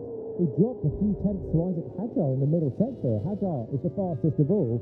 We might find out why here at turn 6. He's running out of road, and he's running out of traction coming out of that corner. Yeah, they seem to be comfortable to what I would call overspeed the entry phase and compromise a bit the line on exit. Didn't sound like he lifted as he ran over the curb, but it's certainly not ideal for traction. Norris can't be safe with that. I know he's just jumped up into 7th place. Oh, yeah. Sorry, Julian, you saw there, he turned in, lost the rear, opened the steering, and big hesitation. Yeah, so that's why he can't feel safe. This is Lawson's lap, going a little bit pear-shaped at the second corner there. All part of the first turn, really. 1 and 2 together, slowing it through the right. Then he's scrabbling around on the exit as well, so that's why that's messy, and he's 19th. Norris in 7th is 2 tenths inside the drop zone. Yeah, it's so tight. That's modern Formula One. Just when we had that on board with Lawson, if anyone wants to see how that first sector should be driven, you just need to go on board with any of Lewis Hamilton's laps. He doesn't fight the car. He doesn't try and over-hustle it. You know, he's got the patience to let the car roll as the speed comes off, and that's key to him being quick through there. Liam Lawson does have a chance. He was noted by race control for failing to slow under yellow flag. He's been cleared of that. No further investigation required. So if he can find a lap time, he will go through, but momentarily a bit of concern down in the Red Bull garage. The only yellow flags we've had so far have been for Liam Lawson spinning at turns 9 and 10. Very slow coast across the line for a number of drivers. Not seeing anything waved out of the commentary box window, but the driver's really backing off on that main straight. So Leclerc was on a new set of tyres when he did his time. It just wasn't a great lap, so he's doing a double pull to give himself a chance. I think there's a big threat of a top-line driver going out here with the mess that we're seeing, the tight times. Norris scampering back to the pits, is he? Or is he staying out there? It's tricky for everyone. On board with Hamilton, and is he going to defy what I said about No. There you go, commentary curse. Any of the laps for that one? It's all right, we'll edit it out. It's right. You don't need to be a hardcore racer to see oversteer and the gloves appear at the top of the cockpit. That is massive opposite lock. It's a very long first turn. So many drivers getting that snap of oversteer all the way through. That's the engineer, Ricky, you hear on the radio, once speaking to Carlos Sainz, now speaking to Lewis Hamilton. They were arguing over track position in the background. They're still arguing over track position in the background. Lewis Hamilton, Gabriel Bortoleto, Fernando Alonso as well. Drivers under pressure, everyone really has to step forward here. Current drop zone is Ocon, Gasly, Sainz, Lawson and Doohan. So Doohan was the lead Alpine in sprint qualifying, but Ocon has just not gone on well with that house at the start of the year. Gasly went out in the first part of qualifying and then seemed much happier in race trim, didn't he, earlier on? But Alpine staring at a double Q1 exit across the weekend. We know about Liam Lawson. Can he find a lap time to change the narrative of his season?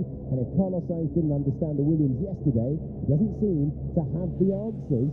Driver who had good underlying pace over one lap in Melbourne, down in 18th. And just so it's clear, we do need this next lap. Yeah, they've got one lap. Everyone has one lap here, and Formula One covered all cars by just over a second. Russell, Leclerc and Norris, 3 of the front runners, have all done a lap on new tyres already. They're on the same tyres, and that's why he's being told there by his engineer Marcus Dudley, you've got to do it this lap. They've been going around slowly, waiting for the final one, cooling the tyres, but they don't have the bite of a new set of tyres. They've already used them. So Verstappen is in the pit lane. Everyone else is out there either learning or looking over their shoulders. You have to improve your time right now, and that means finding a balance around the 16 turns of Shanghai International. The track runs for 3.3 miles, 5.4 kilometers. Alonso's gone early, and you can see how much he's improving. His time is being compared to Max Verstappen right now. The track will take a sizable step forward. Yeah, as everyone started their lap, as we just get to the final seconds, is anyone not going to get across the line? Ocon just crossing the line now. He needs to, because he's in the drop zone, and he does not want to have this narrative forming of Oliver Behrman. So Behrman didn't get over the line. Hulkenberg finds himself in 7th at the moment. Alonso and Charles Leclerc pretty similar through the first sector. How does it develop through sector 2? Two-time world champion across the line to 6th place. So Behrman's in huge trouble. That's a real error from Haas not getting him out. Charles Leclerc now finds himself into turn 16. He's not looked comfortable all the way through. He's been the second slowest Ferrari all the way through the weekend, and now he's second in the order. Lap when it counts. For the man from Monaco, Charles Leclerc into second. Yuki Tsunoda goes past our commentary box, and he's fastest in a racing bull. Next to George Russell, who's dropped down to 14th position, told by his engineer that this is the lap, that he needs it. He too delivers up to second place. Norris shuffled down to 12th, but he's just behind and should be about to leap up the order as well. Hadjar goes to the top. The Tigers are shuffling like a pack of cards. Isaac Hadjar didn't take the start a week ago. He was momentarily fastest. He's been replaced by Lando Norris at the front. Drivers under pressure found a lap time, including Carlos Sainz, who improved enormously there when he needed to. His teammate goes into 6th position. In the drop zone and heading out is Gabriel Bortoletto. Gasly is down there. Went out in sprint qualifying 1. Doesn't want the same thing again. He's on the brink. He's in 15th. Hamilton is not on a lap here. Finds himself down in 11th. Lawson is down in 19th, make that 20th. Esteban Ocon finds the time. Gasly improves, but is now demoted again by his old teammate. Behrman didn't get a chance to respond. Doohan goes out, Bortoletto goes out, and once again, when you get the stopwatch out, inexplicably, it's Liam Lawson in the Red Bull who's at the back of the pack. He improved all 3 sectors. Lawson, we saw the end of his first lap on board, and it didn't look like he was absolutely on the ragged edge. This is the fighting to get the lap in. This is the fighting to get on with it. And Behrman, who was the lead Haas ahead of Esteban Ocon before that first run, dropping down to 17th. In the end, Pierre Gasly missed out by 600ths of a second. That's the difference between going through and going out. Yeah, there was the biggest of car parks in the pit lane, and in the end, if you're way down the end of that line, you start running out of options. Not getting across the line before checkered flag, that's inexcusable communication between engineer and race driver. Yeah, for a team that had a back row lockout in Melbourne, albeit pulled Behrman into the pits to start, just need to get the cars on track to be able to do the lap, and actually Behrman has been the quicker of the two, but he's out. Gasly will be fuming to be out in Q1 as well after yesterday. Both Alpines not making it through. The one I've just been amused by is Lawson. Yeah, this is a psychologist textbook scenario to do analysis on. Well, part of the reason that he was put in the Red Bull is because of his bullishness, and we saw that when he jumped in last year. He looked like he was taking no prisoners in the midfield, wheeled to wheel with Perez, and his feisty, aggressive mentality that the Red Bull management thought was going to suit them for that second car. But I just can't explain how he could be 7 tenths away from Max Verstappen doing 1 lap on a used tyre in that session. Max didn't have to go back out, he was safely through. Last year, Liam Lawson out-qualified 6-0 by Yuki Tsunoda, the driver who was 3rd in that session behind Isaac Hadjar. What a difference 6 days make. Tears of anguish for Hadjar in Melbourne, the 2nd fastest time in Q1 in Shanghai. But the perplexing thing is, you've got Hadjar 2nd, Tsunoda 3rd. So Lawson's sitting there in the Red Bull that he was chuffed to get called up to, and he must just look at his former team and think, what am I doing in this car? This is a It's that bad luck, he's been promoted. It doesn't make any sense. Are you thinking he's going to go back to racing rules and say, I'll have that back, please? Too stressful, guys. Just a stay chill. I was confident with the plan I said before. It just puts too much pressure on us all. Too stressful sums up the weekend so far. It's been manic out there with these sprint formats. George Russell just giving a note of operation to the team there. Yeah, it's difficult when cars are just circulating. Some of them are on outlaps, some of them have already done flying laps like Russell. He's trying to find his own space. And sometimes he can be flapping in the garage. The drivers obviously just need a bit of calmness. Okay, let's go to Alex Brundle for a look at the headline of Q1. Interesting one, isn't it, gents? You've got the RBs up there setting purple sectors. Up in the top three, and then Liam Lawson, as you said, really languishing. I'm just in the paddock here, waiting for the drivers who are out in Q1 to rock up. But let's have a look through the lap of Lawson and see what we can spot here. So, neat and tidy out of the final corner, 1.1 seconds adrift. And of course, out in the first part of qualifying, slightly tentative through that first apex. And to me, it just looks like he's just behind the speed that he needs to be taking through, just the attack that he needs to be taking through that first apex of the lap. The word you used, JP, through the final corner was tentative, and the whole lap looks tentative. Again, rolling out of the throttle, rolling into the brake. There's not that brake impact and the chassis thrown forward like you see when Verstappen is attacking that braking zone down at 6. Carries decent speed into 7, but then look, slightly out of position on his way into turn 8. And a bit of an inkling through the middle of 8. You see the little shimmy on the steering wheel there?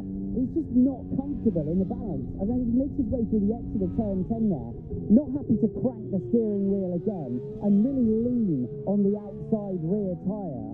But the line is just not quite super sharp for Lawson all the way around the lap. And I think it is indicative of a driver who is feeling the pressure, firstly, but also just doesn't appear to have total confidence every time he turns the steering wheel, which we've been talking about it all weekend.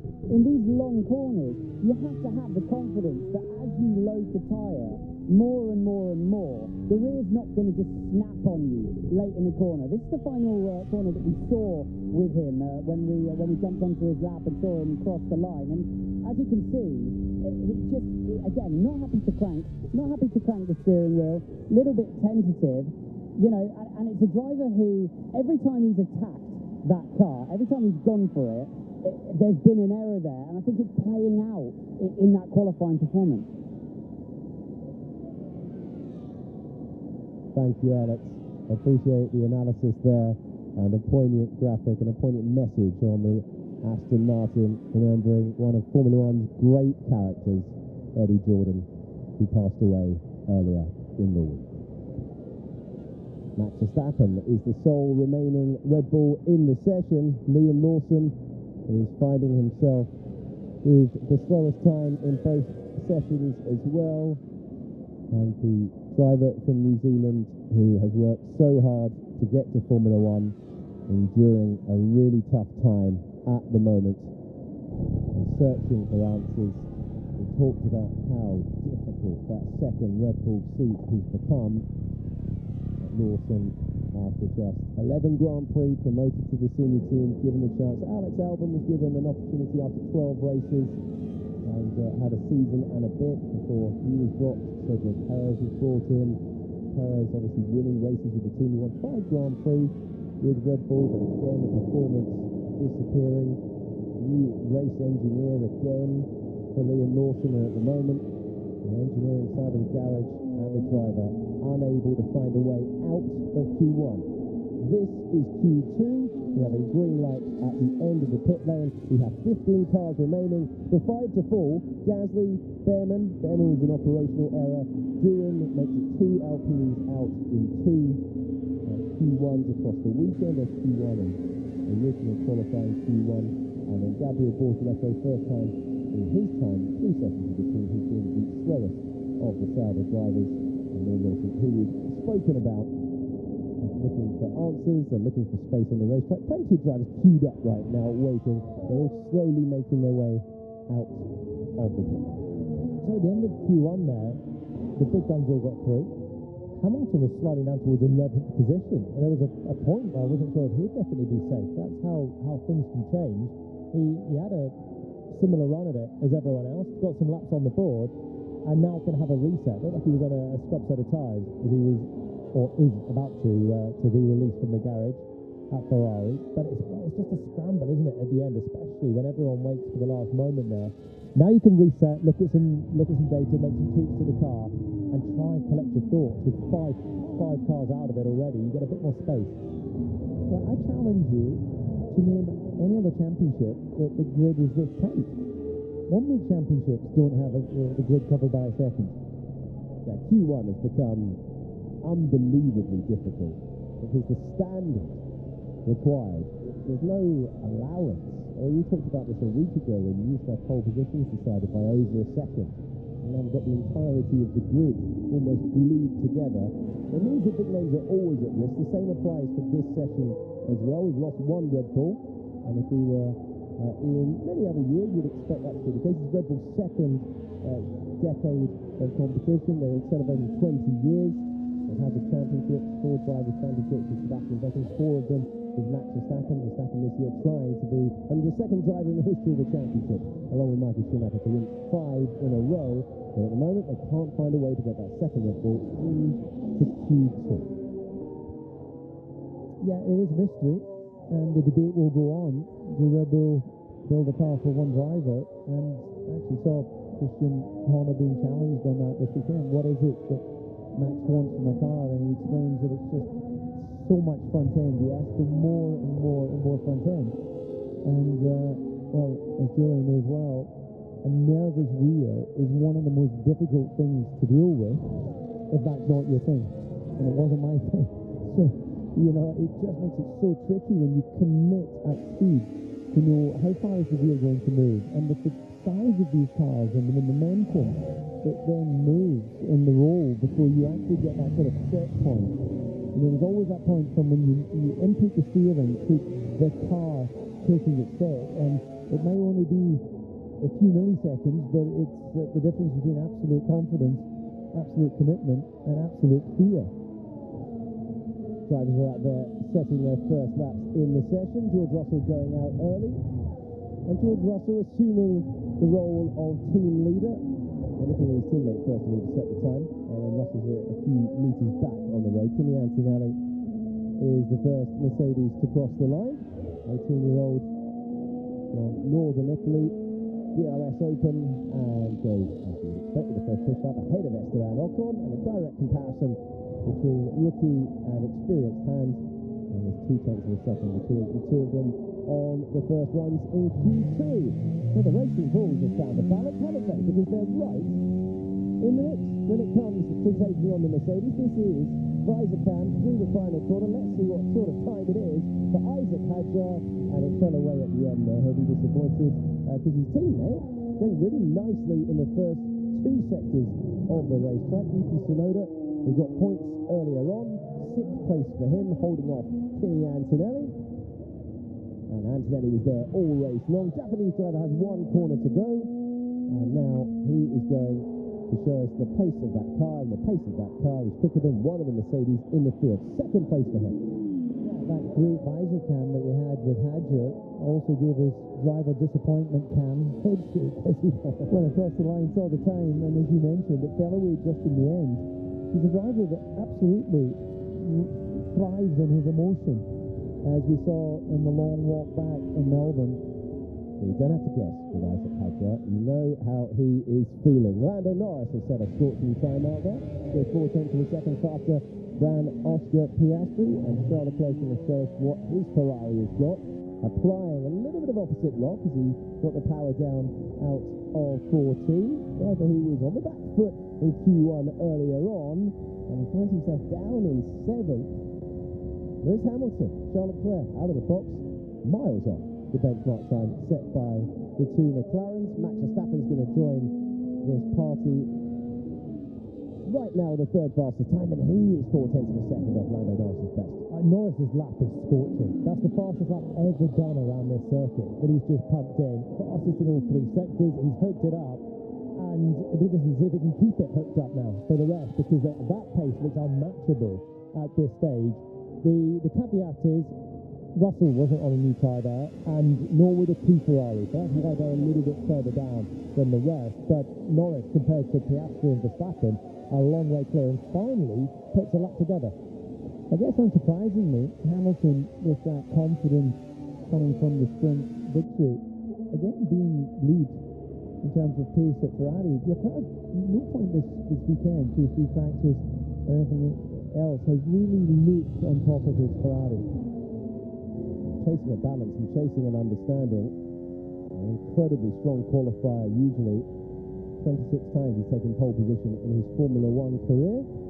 Second most in team history, only behind Michael Schumacher, as they are, finding themselves heading back to the pit lane. So the order for you: Lando Norris ahead of Oscar Piastri, McLaren 1-2, then it's Verstappen, Russell, Tsunoda, Antonelli, Hamilton, Albon in the top 10. Charles Leclerc again chasing the balance, but as Jordan pointed out for you, no fresh tyres for the Ferraris. So we've got an incomplete picture which finishes with Hülkenberg in 10th, Stroll in 11th, Ocon, Hadjar, who had a mistake on his lap, time fell away, so he knows what his teammate is capable of, and he knows what he did in Q1 when he was ahead with the second fastest time. Last two, Spanish pair of Alonso and Sainz. Hamilton then stranded in the pit lane because he's just been pushed onto the weighbridge. The dreaded weighbridge, random, can be pulled in at any time during the entire weekend, but sometimes it can upset your run plan. Absolutely, it's frustrating. Of course, it's just a necessity of the FIA to make sure that cars are running legal at all points during qualifying, and of course we get to do that after the race. But as a driver, you want to get back to the pits, download with your engineers, have the tyre pressure checked as well. All of these little touch points that just give you the confidence you're building the session the way you would like it to be. And actually that didn't take too long for Hamilton. That was pretty efficient there from the FIA and the mechanics to get him fired up.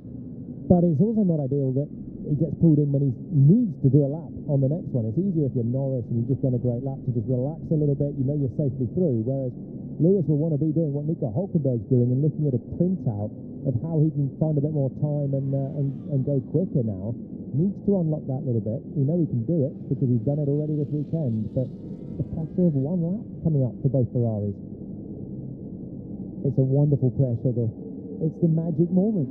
You do not get a faster opportunity. As you mentioned, some have been out on scrub tyres as they're just finding their way into this middle part of qualifying. But when we get to the final top 10 shootout, there is no more beautiful feeling on a racetrack.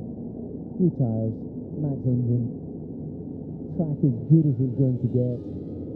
That's not a pressure, that's a pleasure. We're going to see some more flying laps now. These are the fastest ever laps of Shanghai International Circuit, a venue used for the first time in Formula 1 history back in 2004. A new surface. It is grippy, it is fast, it is smooth, and it's great for us because trackside we're able to see the drivers on the edge. I feel like we've been here before, earlier in the weekend, with Lando Norris miles clear of everyone. It's just, can he carry it all the way through the session now and deliver the underlying pace? Story of McLaren's weekend, clearly that car is fast, but it's been all over the road and difficult to contain for the 3 miles of Shanghai. I think that the drivers talk now about, in this modern era of Formula One, a lot of aero performance coming from the underside of the car, getting it in the window where you've got the tyres optimized, the surface temperature, where you end up with your pressures, depending what you've decided for your outlap. There's so many variables that if you do hit that sweet spot, you then get what is a sizable lap time difference at this point. I don't expect it to be as much once it all comes out in the wash at the end. But this is a great confidence inspiring opening lap from Norris there, and Piastri is probably sitting there looking at the data going, okay, I can see where that performance is coming from, and there's probably somewhere on the lap where he's thinking, I'm not sure I can do that. He's gone back out on a scrub tyre now, Piastri, so he's not gone for a new tyre as we jumped on board with him there, cruising around an outlap because the temperatures are so hot now. Keeping those tyres cool and the outlap is key, but he obviously wants to try and figure out how he can do something different from the cockpit before Q3. The McLaren should be safe with what they've done. unlike plenty of the others towards the bottom end. And Antonelli, looked like he was starting that lap, but will bail and go for another one. Had a moment in the first turn and gets out of the way because his teammate is about to charge through. Another driver getting to the end of the first turn, having the correction of oversteer and knowing the lap is gone, bail out, cool the tyres, recharge and go again. Antonelli currently finds himself in 6th position, but with the Ferraris yet to bolt on a new set of soft tyres. George Russell heading to the fast stop through 7 and 8. Yeah, just listening on board, they're absolutely flat as he went through the left of 7, flicks it down the gears, and as the speed comes off, the car becomes a bit more tricky to position and manage. But definitely, as he done 24.2 in that first sector, which is still about 3/10 down, so more performance to come, and likewise in the middle sector. So this is still really about feeling where the car is at. The magic is stuck. Okay.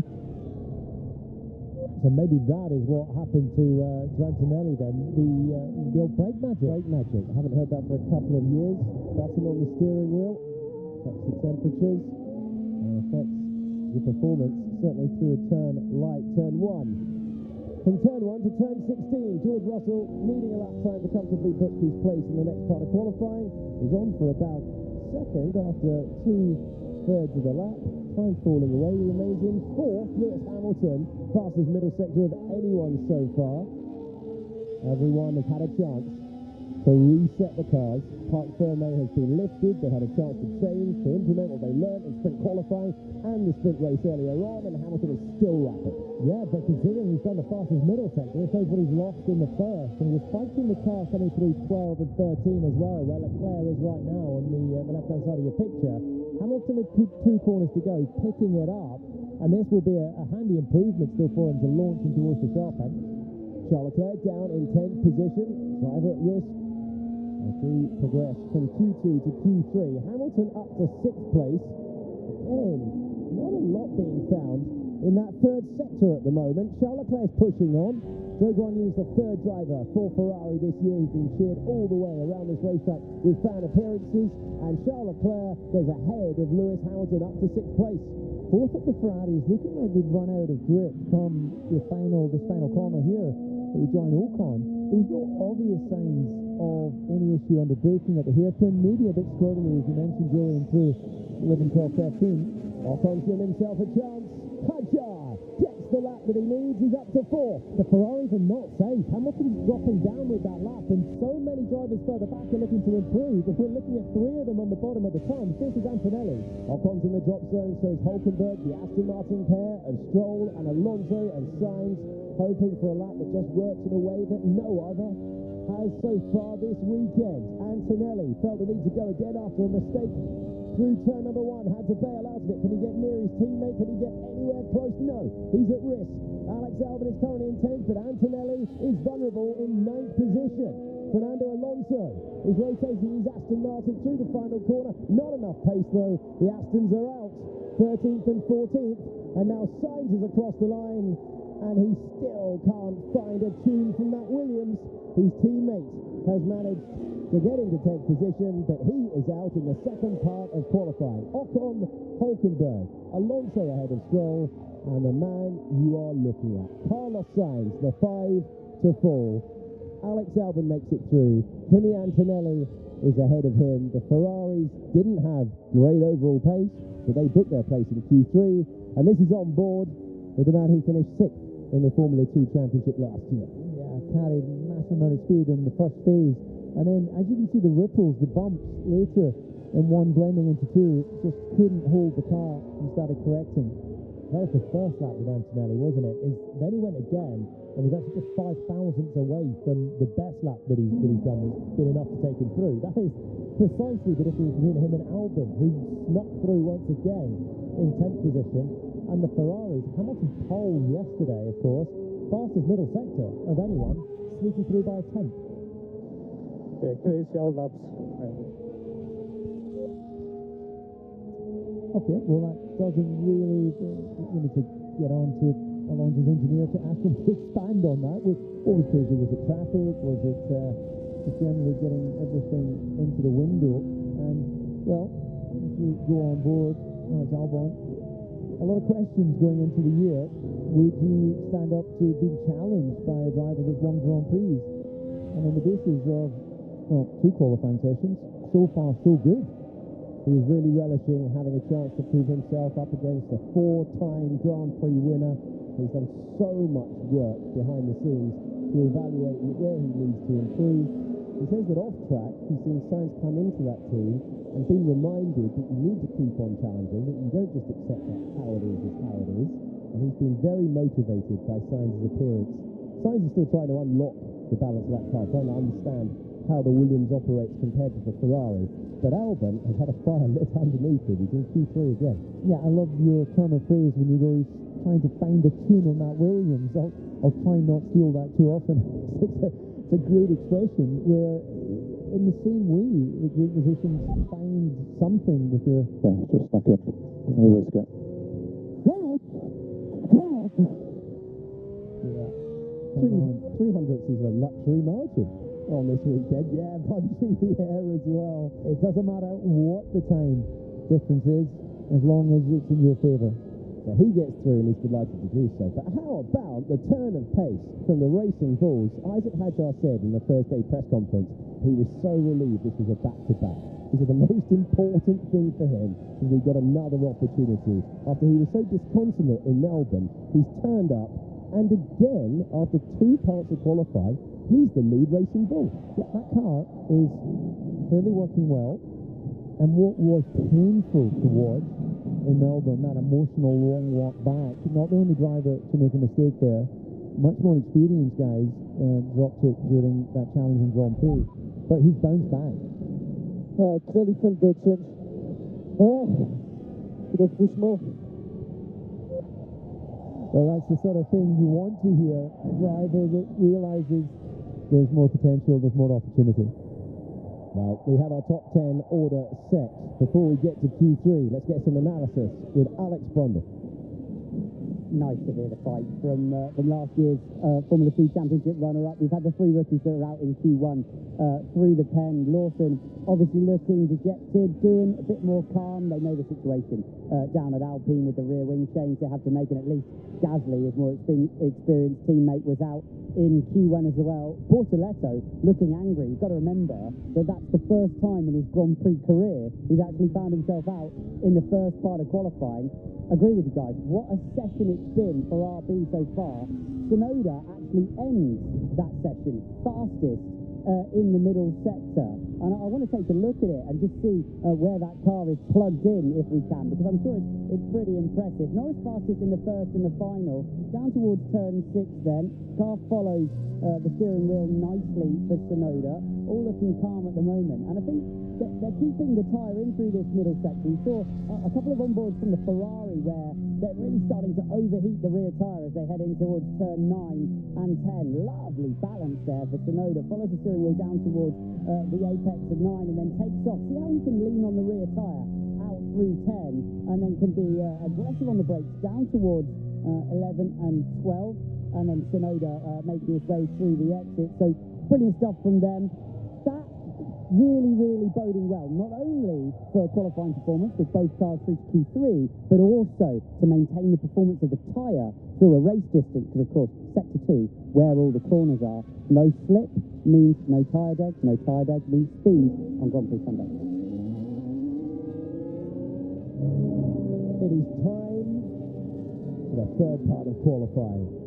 And it has been a weekend of fine margins. We're getting used to that in modern times in Formula 1.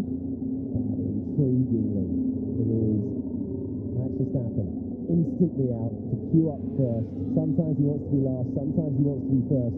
There's Carlos Sainz, who will not make Q3 in this round of the championship, the second of 24 in 2025. He watches his teammate take his place going through. Punches in there tells you all you need to know about how motivated Max Albon is. That's the sort of shots that you see ending up in Drive to Survive, isn't it? When you see a shot of Carlos Sainz watching on with his teammates still taking part, and he's off to be weighed. Yeah, it is exactly as you see there. The teammate is the great misnomer. His success is your failure, and vice versa. And you can have, and you hope to have, a good working relationship. But do not be under any illusions that there's pleasure to be had in being the second driver in the team. That P15 to Carlos Sainz, that is his lowest ever start around this circuit.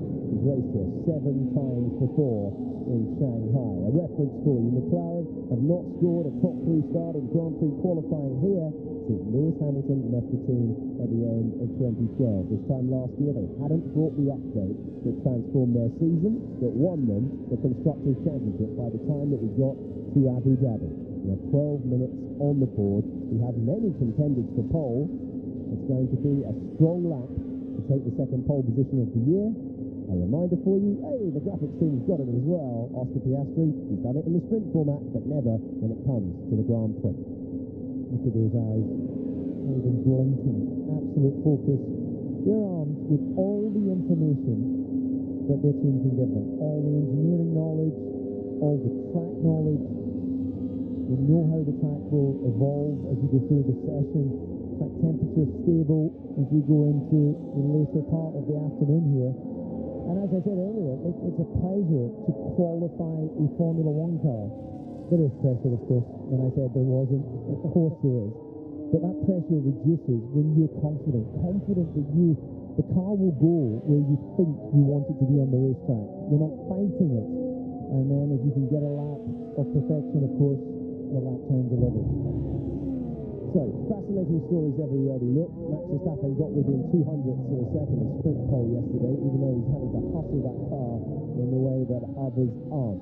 This is a replay of a few moments ago. First 2 cars out, Max Verstappen, George Russell heading into turn number 1. Russell not interested in waiting, and he takes his place at the head of the queue. Yeah, all of those little things have an effect as well. Russell obviously wanted to hustle on. And Max building his lap in a slightly different way. Russell now at turn 12, Verstappen just arriving, as you see there, into turn 11. This is a bigger stop than maybe the camera angle affords us a view, and then this constant roll through onto the long back straight, sector 3 out of 13. Cambered there, really you feel a Grand Prix car, you feel the load building. It is a wonderful feeling. One thing we have seen in recent times is how much the wind can affect these modern Formula One cars. They are works of art, they are incredibly quick. You're about to watch the fastest times ever set around Shanghai International. But they're very sensitive, DC, and Alex Albon reporting on the radio that the wind has picked up. Lewis Hamilton's Q2 time was near 6.5 tenths of a second slower than his sprint pole time. Yeah, well, anyone who's flown will know what clear air turbulence feels like in an aircraft. Now, you might think, well, what's that got to do with the Grand Prix car? Well, the Grand Prix car's wings are just inverted. Instead of going along the runway and creating lift and taking you into the sky, the faster you go, it pushes the car into the tarmac. But any turbulence, any gusting wind has a massive effect in the overall load. And a race car is like a set of scales. If you have a tailwind, it reduces the effect of the rear wing, and it makes the scales tip on the nose and destabilizes the rear. So you're hoping that the racing gods will blow favorably upon you as you deliver the racing the qualifying lap. Here's the man trying to repeat what he did last year and take Grand Prix pole position. Max Verstappen was alongside his teammate Sergio Perez a year ago. They locked out the front row, part of a dominant run at the start of last year, part of a 4th World Championship campaign. Verstappen was on the front row for sprint qualifying yesterday, didn't have the tyre performance over 19 laps earlier today. He said we're just not there in terms of the tyre life compared to Ferrari and McLaren, but this is low fuel, attacking laps, and the man is trying to add to his collection of Formula One pole positions. Verstappen rotating through the final 2 corners of the racetrack. He will want pole number 41 today, and this is his first effort in Q3 across the line, and he lines up with a 30.9. That's the benchmark for everyone to beat. And Antonelli brushes the gravel as he comes through, losing a huge amount of time as well. That's an opportunity for the likes of Isaac Hadjar. One of the big 4 have had a wide moment. Hadjar goes ahead. He manages to find a time half a second back from Verstappen. That's a good effort. Piastri Piastri is fast. Sector 1 and Sector 2, Yuki Tsunoda is behind his rookie teammate after the first push laps in Q3. This is an absolutely scorching pace for a driver who has never taken a Grand Prix pole. Oscar Piastri ahead of Max Verstappen provisionally to the front of the field. The Ferraris are next up, and then it will be his teammate Lando Norris, who was mighty quick in Q2. Lewis Hamilton, what a weekend he's having so far. What a turnaround. Only third fastest behind the reigning world champion and the Australian McLaren driver. Next up is Charles Leclerc, who on the balance so far this weekend has been the slower of the two Ferraris. And the same applies once again.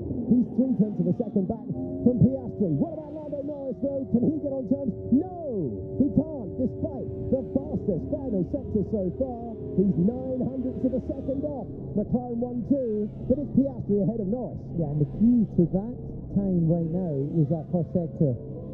Piastri really built his lap strongly, and I suspect if you put the best sectors between Piastri and Norris together, we're going to get mid-30s and maybe even more. There is so much time in that McLaren that you have to dance on the ragged edge. George Russell was doing the same thing through the final left-hander that completes the lap. He splits the Ferraris. George Russell behind his old teammate, ahead of Charles Leclerc. Isaac Hadjar ahead of Tsunoda. Antonelli knows that if he can avoid the wide moment into the final turn, there's more time as well. And Alex Albon has separated the top 10 at the extremity of Formula 1 qualifying by a second. That's Antonelli off the road. Time was deleted, but the lap time was lost anyway. Yeah, just a little bit late on turn into that final corner, and you saw he was over the front tyre and, well, had to lift out, ran the gravel a little bit, but at the time it will not count, but he now has a benchmark to aim for. Russell 30.9. He's within a couple of tenths of Piastri, but a couple of thousands is so difficult to find when you're on the limit. Lando Norris trying to continue his run of being the lead McLaren on the grid. Last year in the head-to-head, 20 times out of 24 races. He's the lead McLaren. Piastri heads him with one run to go in Q3. There's not much to find out there, but we will expect the tyres to be their best performance, the track to be rubbered in, the cars to be fastest. It's a 1:30.7, the time to beat. Was always so impressive. Once you get into this final part of qualifying, the track is as rubbered in as it's going to be. This is where you really start to see what are the teams able to deliver. Maximum everything. And now the top 10 is covered by a second, where earlier in the first part of qualifying, the whole grid was covered by just over a second. Oscar Piastri currently on provisional pole, yet to take a pole position for a Grand Prix. He has qualified on the front row 7 times, the most for any driver without a pole since the founder of his team, Bruce McLaren, who was racing in the 60s, set up this team that David has raced for in Formula 1, that returned to the top of the world with the championship win last year, and they currently have a 1-2 at the head of the field. Norris will be desperate to keep Piastri in the column of front row and not Grand Prix pole winners. And Piastri desperate to get his elbows out within the team and establish a pole position that then gives him so much opportunity in tomorrow's Grand Prix.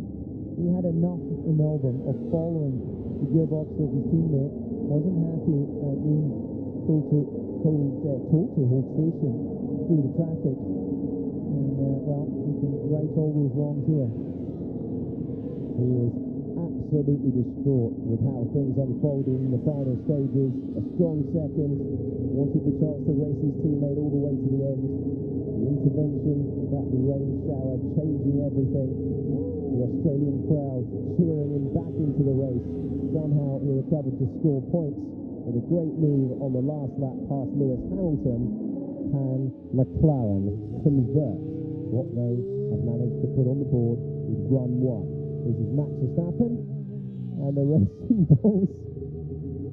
He's having to take avoiding action. Isaac Hadjar joins the fast lane. Yeah, well, Racing Bulls are very much, of course, in it to win it, but Max probably, as that's the sister team, will be thinking, Right, get out of my way. He's not far off. He could easily improve up to provisional pole here. As we've seen before, 0.2 of a second, that is surmountable. We are about to set our grid for the second Grand Prix of the year. There is a comparison between Max Verstappen and Lewis Hamilton, the two racing rivals who started on the front row for the sprint race, our first of the year, earlier on, 19 laps.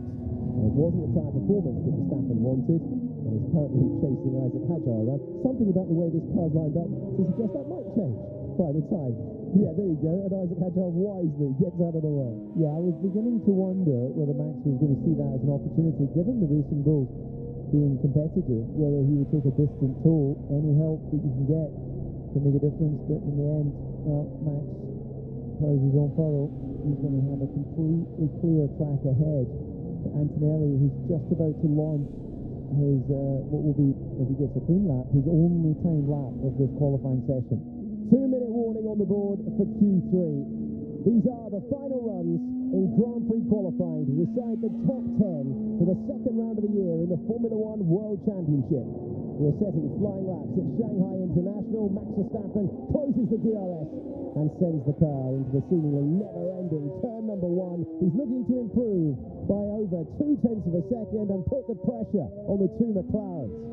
Tidy enough. Doesn't look spectacular, but that's exactly how you want to get through 1 and 2. Keep the car rolling. Small improvement in sector. That's enough. That's all he needs. The driver that missed out by less than 0.02 of a second is 0.03 of a second up on the first effort of Oscar Piastri through the first third of the racetrack. The faster of 8 and 9 falls away. It's all about the 90-degree turns of 9 and 10. Verstappen with a clean lap, and he needs it at the moment. Second sector is not an improvement. He's got a 1/10 of a second to find. Yeah, it didn't look as if he was particularly bad in that middle sector, but as you say, hasn't improved, which he gives that information, that feedback, every 10 metres. His lap delta is being updated on his steering, so he'll be watching that as he piles it down towards the big stop at 14. It's like a sledgehammer hitting the back of your head. Over 5G of deceleration. No personal best for Lando Norris in the middle part of the lap. Antonelli improves up to 7th position, but we're focusing on pole position. Leaning on the curb, giving it everything. Can Verstappen find his way to an improvement? The answer's no. He stays in 3rd. Next up, Isaac Hadjar in the Racing Bulls climbs back past Antonelli to P7. A great effort from him. But what about Lando Norris? He's got 1 corner to go and he's bailed out of it. That middle sector wasn't enough. He wasn't improving, and now it's over to the Ferraris. Piastri on provisional pole. Can Hamilton snatch it away at the end? There's no improvement for him, and there's no one out there who's going to be challenging the man from Melbourne who's pushing on, trying to find something extra. He does improve his time. Piastri on pole for a Formula One Grand Prix.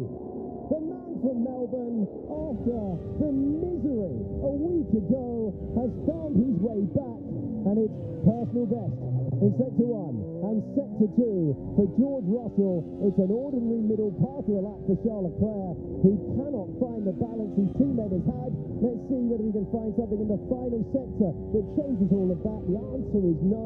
The track is not there. The drivers cannot find any performance. Can George Russell change that narrative at the end and get ahead of his old teammate? That will surely be his aim. He comes across the line and he gets to the front row. What a magic effort from George Russell. In the end, he only missed out on 0.08 of a second. He split the two McLarens. He's got to the front row, and George Russell finds a brilliant time. But Piastri was even better. For the first time in Formula One, it's Grand Prix pole for Oscar Piastri, and he will lead the line for the second Grand Prix of the year. Yeah, absolutely fantastic performance from Piastri. When others were struggling to find any lap time, he pulled it together and cemented an even better lap. And what about Russell's lap as well? That front row is a story of brilliance. I think that was the hairpin of my life. Yeah, good stuff there. So that is P1. P1, well done, mate. Pole position. Great job. Very nicely done. Thank you. I just had a little scrape in my helmet, so I'll not the Shanghai drums, but thanks everyone. It was a bit of a journey to get there, but well done. Very, very good. He's taken sprint poles and Grand Prix victory, but this is his first true pole position. Piastri beats George Russell, his teammate, the world champion, and the man who won the sprint race earlier on.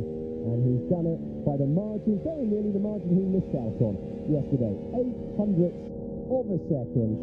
And now there have been 107 drivers in World Championship history to take a Formula One pole. You are looking at the most recent, and his name is Oscar Jack Piastri. They're all chasing him into turn number 1 tomorrow. Yeah, sitting in the car, savouring the moment. And Lando, well, it's been a bit of a roller coaster this weekend, hasn't it, of emotions? And in the end, he wasn't able, either in sprint qualifying or main qualifying, to get clean laps, showing how difficult these cars are to get and extract all of the performance. And what a cool cat Oscar Piastri is. He goes, this is me happy, this is me sad. Spot the difference. He might scream into the helmet with joy, but he won't let us hear it. He'll tell us about it, but he plays his cards close to his chest. He is a rapid customer, and now we will have George Russell alongside him 8 metres further back. The top 4 separated by just over a tenth and a half, under 2/10 of a second, between Verstappen in 4th and a maiden pole position for Oscar Piastri, who beat George Russell, who had that option yesterday, didn't put it together. I think he'll be very satisfied with that performance at the end. No purple sectors, but a personal best in all 3 to climb to the front row. Yeah, Oscar may have done the hairpin of his life, but we'll hear from George in his own words. He's got to rate that as one of the laps of his life. To pull that performance when no one else was finding lap time. Yeah, absolutely excellent. Piastri, Russell, Norris, then Verstappen. Hamilton, a dominant winner of the sprint race, down in 5th. 6th place for Charles Leclerc. 7th for Isaac Hadjar, who outqualifies his experienced teammate Yuki Tsunoda. Then Antonelli, Tsunoda, and Albon. I think Oscar Piastri said he was 2/10 down before the hairpin. We'll have to see that once again. He was kicking up the dust on the apex on the way through before. There's going to be some interesting tale being told to Jolyon Palmer down in Parc Fermé. Well, Lando, you're back in the top 3, but I sense you're a little bit disappointed with that one. Not able to hook up the final lap. How was it for you out there? Yeah, I mean, always disappointed if I'm not on pole, but Oscar deserves it today. He's done a very good job all weekend, so happy for him, his first pole in Formula 1, so it's always cool. Yeah, just a couple of mistakes again. Kind of been my case this weekend, but the car was feeling a bit better today. I felt a lot more comfortable with the car, so a step in the right direction, especially from yesterday where I was struggling a lot, and even this morning I was struggling a lot. A much better direction that we're going in, so yeah, not too disappointed. And we're seeing so much pace from you so far this season, but we are seeing a few laps not completed quite as you had want them. A couple of errors here or there you allude to. Is the car really tricky to drive at the moment? Is it difficult to get it on the knife edge, just absolutely spot on? I mean, yeah, I've said that plenty of times, so it is. It's still quick enough, you know, whenever in doubt that it's the quickest car. It can just be a little bit feisty at times, but no, today is not so much that. Today was just mistakes from my side, and that's all. And in terms of a race, you had the sprint earlier, didn't go your way at all, but can you learn from that? Did you change the car much? How are you feeling for tomorrow? Yeah, we changed quite a lot on the car because we were nowhere, and yeah, we worked quite hard to make some improvements into Quali and hopefully for the race tomorrow, so we'll see. All right, good luck for tomorrow, Lando.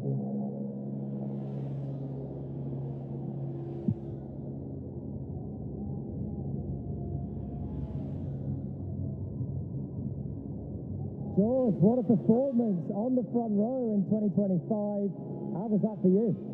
It was incredible, to be honest. It was one of the hardest quali sessions I've done in a long, long time, and I was trying all sorts with my preparation with the tyres, and nothing seemed to be clicking, and did something totally different on that last lap, and it just all came alive. The lap was awesome, and just Yeah, so happy to be P2. What was the difference? What did you do different? Oh, I mean, I was going fast on the outlap, slow on the outlap, prepping the outlap. It was just, and the last one was a bit of a roll of the dice, and I had a big moment at turn 1, but it just all came together, and I was really surprised when I crossed the line. I knew it was a good lap, but to see that I was between the McLarens, buzzing and looking forward to tomorrow. And in terms of race pace, we saw earlier on you were honing in on the top 3, didn't quite get there, but degradation looks really tough out there. How are you feeling over the full distance? Yeah, it's going to be tough. I think the medium tyre and the sprint was really difficult. Obviously, I think most drivers will start on that at the front of the field tomorrow. And then the hard, no one's ran all weekend. So nobody knows right now if it's going to be a 1 or a 2 stop. We know the McLarens are going to be quick, but I'll be doing everything to try and stay where we are or try and jump ahead of them. Should be a lot of fun. Good luck, Thank you so much. Thank you.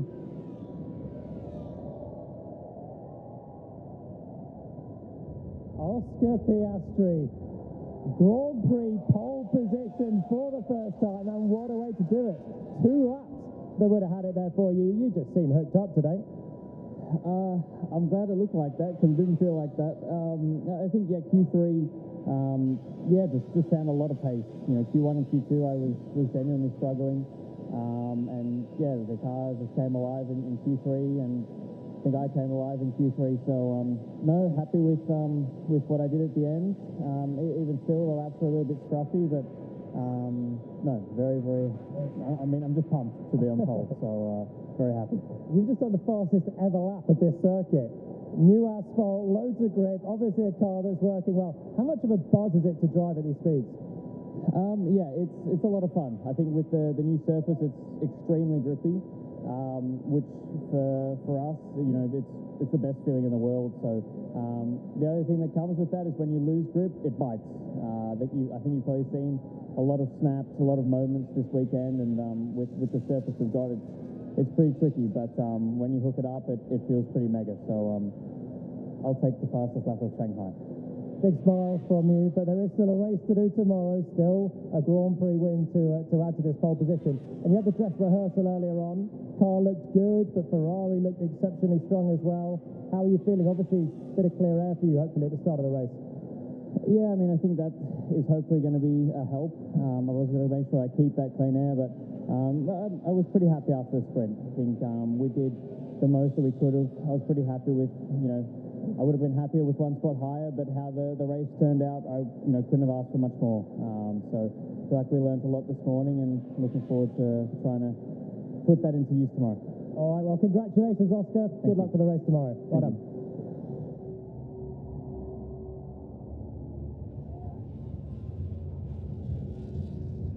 Thank you to Jolyon for making his way, and it's quite a long way, I'll be honest with you, from the commentary box to Park Fermé to ask those questions of our new top 3. Things changed so quickly in Formula 1 in 2025.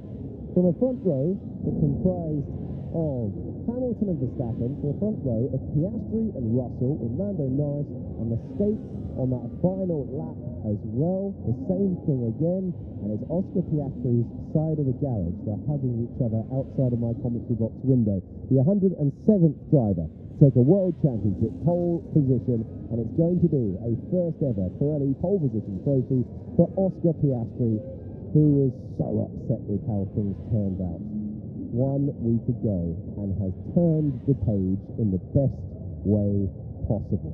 Russell with a great lap when it counted, sneaking up and moving past Verstappen, Norris, and getting his way onto the front row for the first time this campaign, and for a 15th time in his career. But it's a first pole position for Oscar Piastri that is the headline on what has been a really interesting day. Ferrari on top in the sprint over 19 laps. This was Lando Norris again heading to the hairpin, again pushing on the final lap,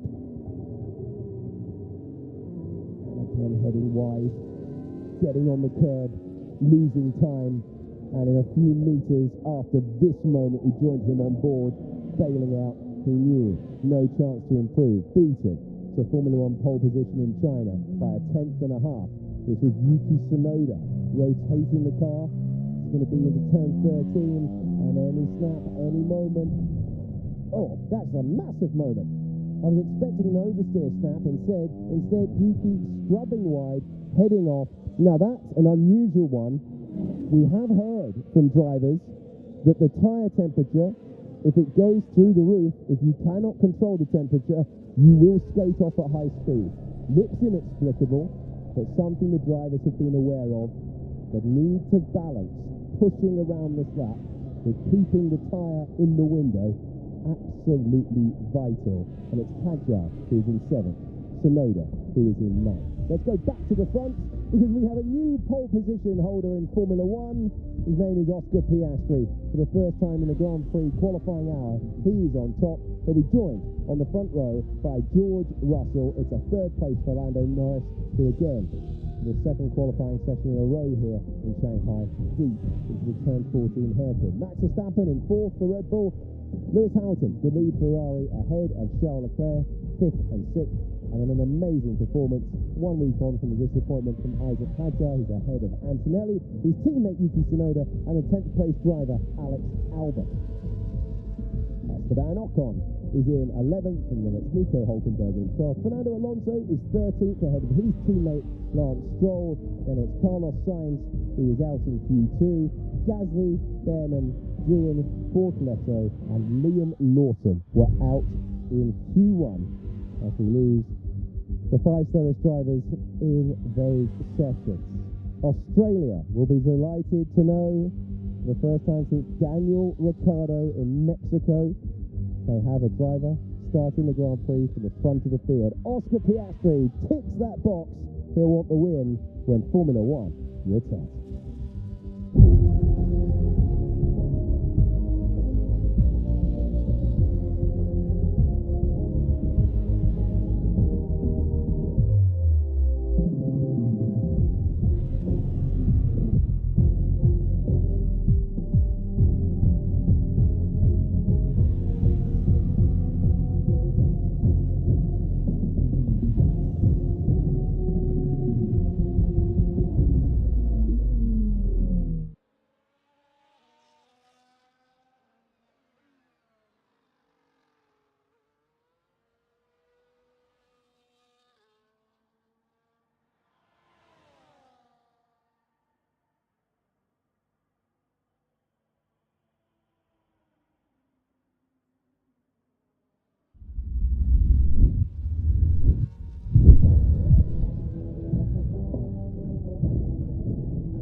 Piastri has started a Grand Prix from the front row, never from pole position.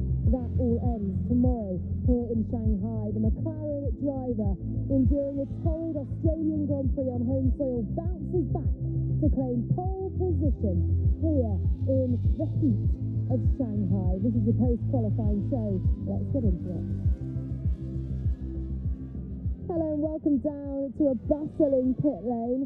Reeling from the news, Oscar Piastri is in pole position for tomorrow's Grand Prix, alongside a thundering charge from George Russell, who snatched it at the very last. Lando Norris and Max Verstappen will start from the second row. Oscar Piastri, take a bow. As you said to him, Jolyon, fresh there from Parc Ferme interviews, either lap would have done it. Yeah, the mark of a confident driver, the mark of someone who's absolutely on song with the car as well. To deliver that in Q3, because there was a bit of a gap to Lando earlier on in qualifying, but he's obviously just held it back and then unleashed. Yeah, 2 laps good enough for it. putting the pressure on his teammate and delivering a first pole. And Brundle, a lap record for him as well. This track just ramping up and getting quicker and quicker. McLaren getting it right today and getting Oscar out at the right time, learning the lessons perhaps from sprint quali. Yeah, that was the level of performance we were expecting, wasn't it, from McLaren? I think Piastri, just the driver who kept his head cool in the heat and actually delivered the potential of the car. There was a little error right at the end from Lando Norris down towards turn 14, which cost him the opportunity on that final lap to improve. But Piastri nailing it and demonstrating with a new contract under his belt at the start of this year that he is, the parity in terms of performance with those McLaren drivers, and we've got a battle in the papaya car. That was the hairpin of his life, Oscar Piastri said. What did he mean by that? Take me into the car, Julian. Well, I mean, it's a difficult corner. It's the end of the lap. You know you're on a bit of a belter. And so, firstly, how late do you dare brake? And we saw Lando yesterday have the chance for the sprint quali pole and make a mistake with braking literally too late. So hammer it on the anchors, maximum force going through your body, and then you want to get the rotation round so that the car's not understeering in the mid corner and you can get the short burst on the throttle coming out. And sometimes you just have this like perfect moment where you barely have to turn the wheel and the car's just rotating nicely for you, and before you know it, you're on the exit. And in the low speed corners like that, you can find a heap of time. It's kind of naff, but there's so much more time to be found in the low speed than the high speed, which I hated as a driver, but is worthy of a pole position. The worst is when you do it in the race and it lives on your delta for the rest of the race. There's always that tenth that you've left on the apex of the hairpin that you can never find again. Oh, someone's coming. Oh, it is Lewis Hamilton, our sprint race winner from earlier on, and the P5 for him in qualifying there. Look at the furore in the paddock surrounding him. What a time for Oscar Piastri to do the hairpin of his life. Let's get some reaction. Here's Zach Brown with Tom Deacon. Zach, how good does it feel to see Oscar Piastri get his maiden pole in F1? Awesome. Really good. Big lap by Oscar. That last run was slower for almost everyone other than George and Oscar. It looked like the wind picked up, and that was a mega lap, and great for him to get his first pole. Yeah, and in terms of that race pace, he's clearly there. He's controlling the car around those laps. What's your overview thinking for qualifying tomorrow? Just got to have a clean start. And it looks like this is the track where clean air makes a big difference, as we saw in the sprint. So I think we're in a good starting position with Oscar and Lando, so I'm excited for tomorrow. And Lando in P3, how did you see his qualifying today? I mean, he had a mega couple laps and a bit tricky there at the end. So he'll be there come race tomorrow. So ready to go racing. Okay, good luck. Thank you, Zach. Thanks, Tom. Thank you, Zach. A happy man indeed. McLaren's good form continues, but not without a couple of bumps in the road, or indeed a bit of late braking and too deep into turn 14 for Lando Norris. A word then on George Russell, because he will split the McLarens tomorrow, and that lap seemingly coming from nowhere. We heard how stressed he sounded in Q1, so he didn't execute that correctly. That was too much stress. He got through that to nail it when it mattered. It was a really, really good lap in the end. No purple sectors on that lap, all green all the way through. But so often that's indicative of a well-driven lap in what's going to be a good race car, because you don't lean on any specific part of the racetrack. The sectors here, very much high-speed grip in the middle sector. It's all about straight-line speed in the final sector. And if you've got a good car all the way around the lap, then it's raceable, and you're putting yourself in a good position for the race. So it bodes well for Russell, and clearly the change they've made in between the sessions a positive one at Mercedes. Well, I thought he could have had a front row yesterday, because they did the different run plan, didn't they? So he's obviously nailed the lap at the end, because the Mercedes didn't look like it was going to be ahead of Lando. So yeah, he's absolutely nailed it. They have changed the run plan from yesterday. They've gone right at the death, the last car across the line, trying to take the maximum out of that. Drivers put in a 16-turn beauty of a lap, and it's well deserved, because he's been driving beautifully at the start of the year. Worth saying there was massive tracking though in that session. You've got to remember, although we've had qualifying, a lot of that was done on the medium tyre. We've had the sprint race on the medium tyre, and that was a lot of soft running to be putting that rubber down on the racetrack. And I watched the sectors come in. The track was really ramping up, so correct run plan, as you point out, JP, is definitely a factor in the performance as well. Yeah, really well executed, therefore, by Mercedes, but also a fair few mistakes from some drivers on those final runs. It was Piastri and Russell, who really did improve, and that's your front row for tomorrow. They will be starting ahead, of course, of Lando Norris and Max Verstappen. What did you make of him in qualifying? His attempt. Well, look, very solid again, very solid. Didn't manage to unlock that last little bit, which the front row did, and most others actually didn't. So, fourth on the grid. I mean, the thing is with Max, how do you judge? Because Lawson's last. So he's obviously driving like an absolute legend to be on the second row. I mean, it's a one-car team there. You can only see it from, you know, what he can achieve. There's no benchmark for him, and I think he's driving the wheels off it to be where it is. When you watch the lap from Lawson, I mean, you watch it through, and he looks just afraid to turn the steering wheel. The lad, he can't attack anywhere around the lap, and he does ever so slightly in the mid-corner of turn 8, and there's an immediate snap. It does just show how, you know, if he is indeed going in the direction that Verstappen is going in terms of setup, which he said earlier in the weekend that he was trying to replicate it, it shows just how hard it is to be in that second car.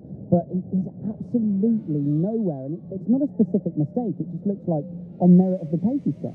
Can you take us into the car then and explain how difficult that must be for Lawson, how oppressive, how restrictive it is? I think the thing is that for Liam, I mean, we spoke before the show. I thought he was going to do better than he did, but he's had 2 qualifyings, including the sprint yesterday in Melbourne, where he's made mistakes.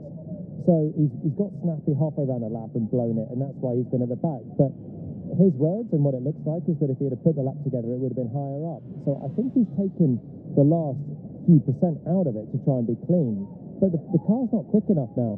If this was last year, and certainly 2023, he could find a rhythm, find the pace, ease through Q1, being 8 tenths off Max, and then find it through Q2 and Q3. But he's just backing it off, and actually he's just underdriving because he's scared of the instability of the car and making another mistake to be out in Q1. Instead, he's just too slow.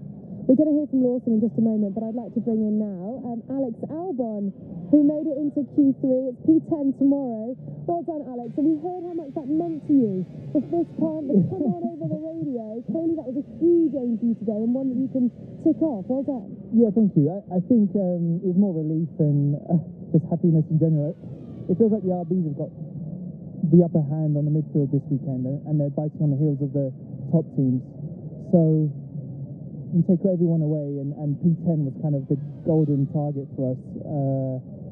I feel like our pre-calculations were the whole midfield, apart from the RBs, was split by 10. So to be that one that was on the front of that grouping, let's say, felt very special, and that's where the happiness came from. Yeah. Were there big changes between what you ran in the sprint and what you ran in Quali? Yeah, big. Obviously, there's not much you can do in terms of setup before sprint Quali, and so if you saw our sprint race, we had huge graining on the front, and Carlos pitted and still had huge front graining on deck. So we are doing something wrong. We are abusing the front tires more than the other teams, especially the RBs and the Alpines in the long run, that is. So we made a big change to the car. I don't know if we fixed the issue though. I still feel it's a bit too similar to the car that I drove in the sprint race qualifying, and so time will tell. Yeah. So you're thinking forward to the race tomorrow with the car that you just had, to see if you're going to be able to do the long runs with that. I am praying the hard tire is going to solve all issues. And the problem is also Pirelli raised the minimum pressures from Friday to Saturday, which does not help the situation with the graining. But it's the same for everyone. We just need to improve, and as a team, I think we had signs of it in Melbourne. We were struggling to get the front tires working, and we could see that the RBs were already very good at that, and it's showing even more this weekend. Talk us through the difficulties then. So you've made a big setup change, and then you're going straight into a fully fledged qualifying lap here. Yes. How do you compute that in your mind, first of all? Being as open-minded as you can. I actually try not to. Normally you have kind of I want to do this in qualifying. You have a rhythm that you go into after FP3, and you've got it all dialed in to qualify. But you've got to kind of lose that and not expect it to be the same. And what's nice about sprint quali is we have the used tyre to get up to speed for Q1, so we can carry that over. So we use that used stuff which he was running around. Well done, That was James, Charles, by the way. So that got me into the rhythm. I don't know what's going on. It is chaos. We're going to let you go. Thank you very much. What constitutes success? One final question, sorry. What constitutes success for Williams tomorrow? Everyone's chilled out here, aren't they? I mean, let's say P10. I don't want to be so results-based. P10, I think, realistically, we've done a lot of changes to the car. If we have made the right changes and the graining's improved, that's a great thing to carry forward, because I think the issues that we've had this weekend, we're going to have these issues later in the year, and we need to fix them. So, let's see. Thank you, Alex. Thank you Praying very for your much. tyres. Thank you. Good luck tomorrow. Thank you very much. Goodness me, that was a bit of chaos then. Well handled by Alex Albon. But it was, I think, I was hearing it was 2 used for Alex in Q3 as well. So getting into Q3 was the benchmark, and he achieved that. And that was the sort of emotion we heard on the radio there, the relief, Julian. Yeah, and another very good job. Yeah. Carlos struggling a little bit, but he's 2 tenths off in Q2 as well, so there's not much to separate them, but 5 cars in Q2, so all of these margins are pretty fine. But yeah, what a start of the year, and it'll be interesting to see then if that is an issue for them tomorrow, because they were both dropping back, and have they fixed it, have they not? Who doesn't know, nor do we. An insight, though, into how compromised the cars are. You know, we watch qualifying and we watch them jump on the soft tyre, and we're assuming that they're going absolutely, well, they are with the cars they've got, absolutely as fast as they can go. Alex there, going out in the earlier stages of qualifying, going, yeah, what does this feel like as a race car beyond the qualifying session? Just shows you how much compromise when you've had a front-limited sprint race to play with earlier on today. And if we'd had a bit more time with him and we hadn't been about to be mowed over by the fans in the paddock, I'd actually love to have got his reaction and thoughts on that second Red Bull seat as well, and Liam Lawson. We'll get him on tomorrow, because he's been there and done it, and so has Pierre, and they've both settled back in. I know Gasly's not having a great weekend here, but he's still shown what he can do with podiums and the like. So it's just an oddity, honestly, that Red Bull is a real strange thing. It's a talking point, that's for sure, but let's hear from Liam Lawson. Hey Liam, just talk me through how difficult it was out there and how frustrating it was not to be able to get the pace out of the car. Yeah, I mean it's very, very tough, and yeah, I can get upset at the traffic issues and things like that, but it shouldn't be the difference between me getting through or not. I have a whole lot of things to sort out myself before I can look at getting a little bit of traffic and things like that. So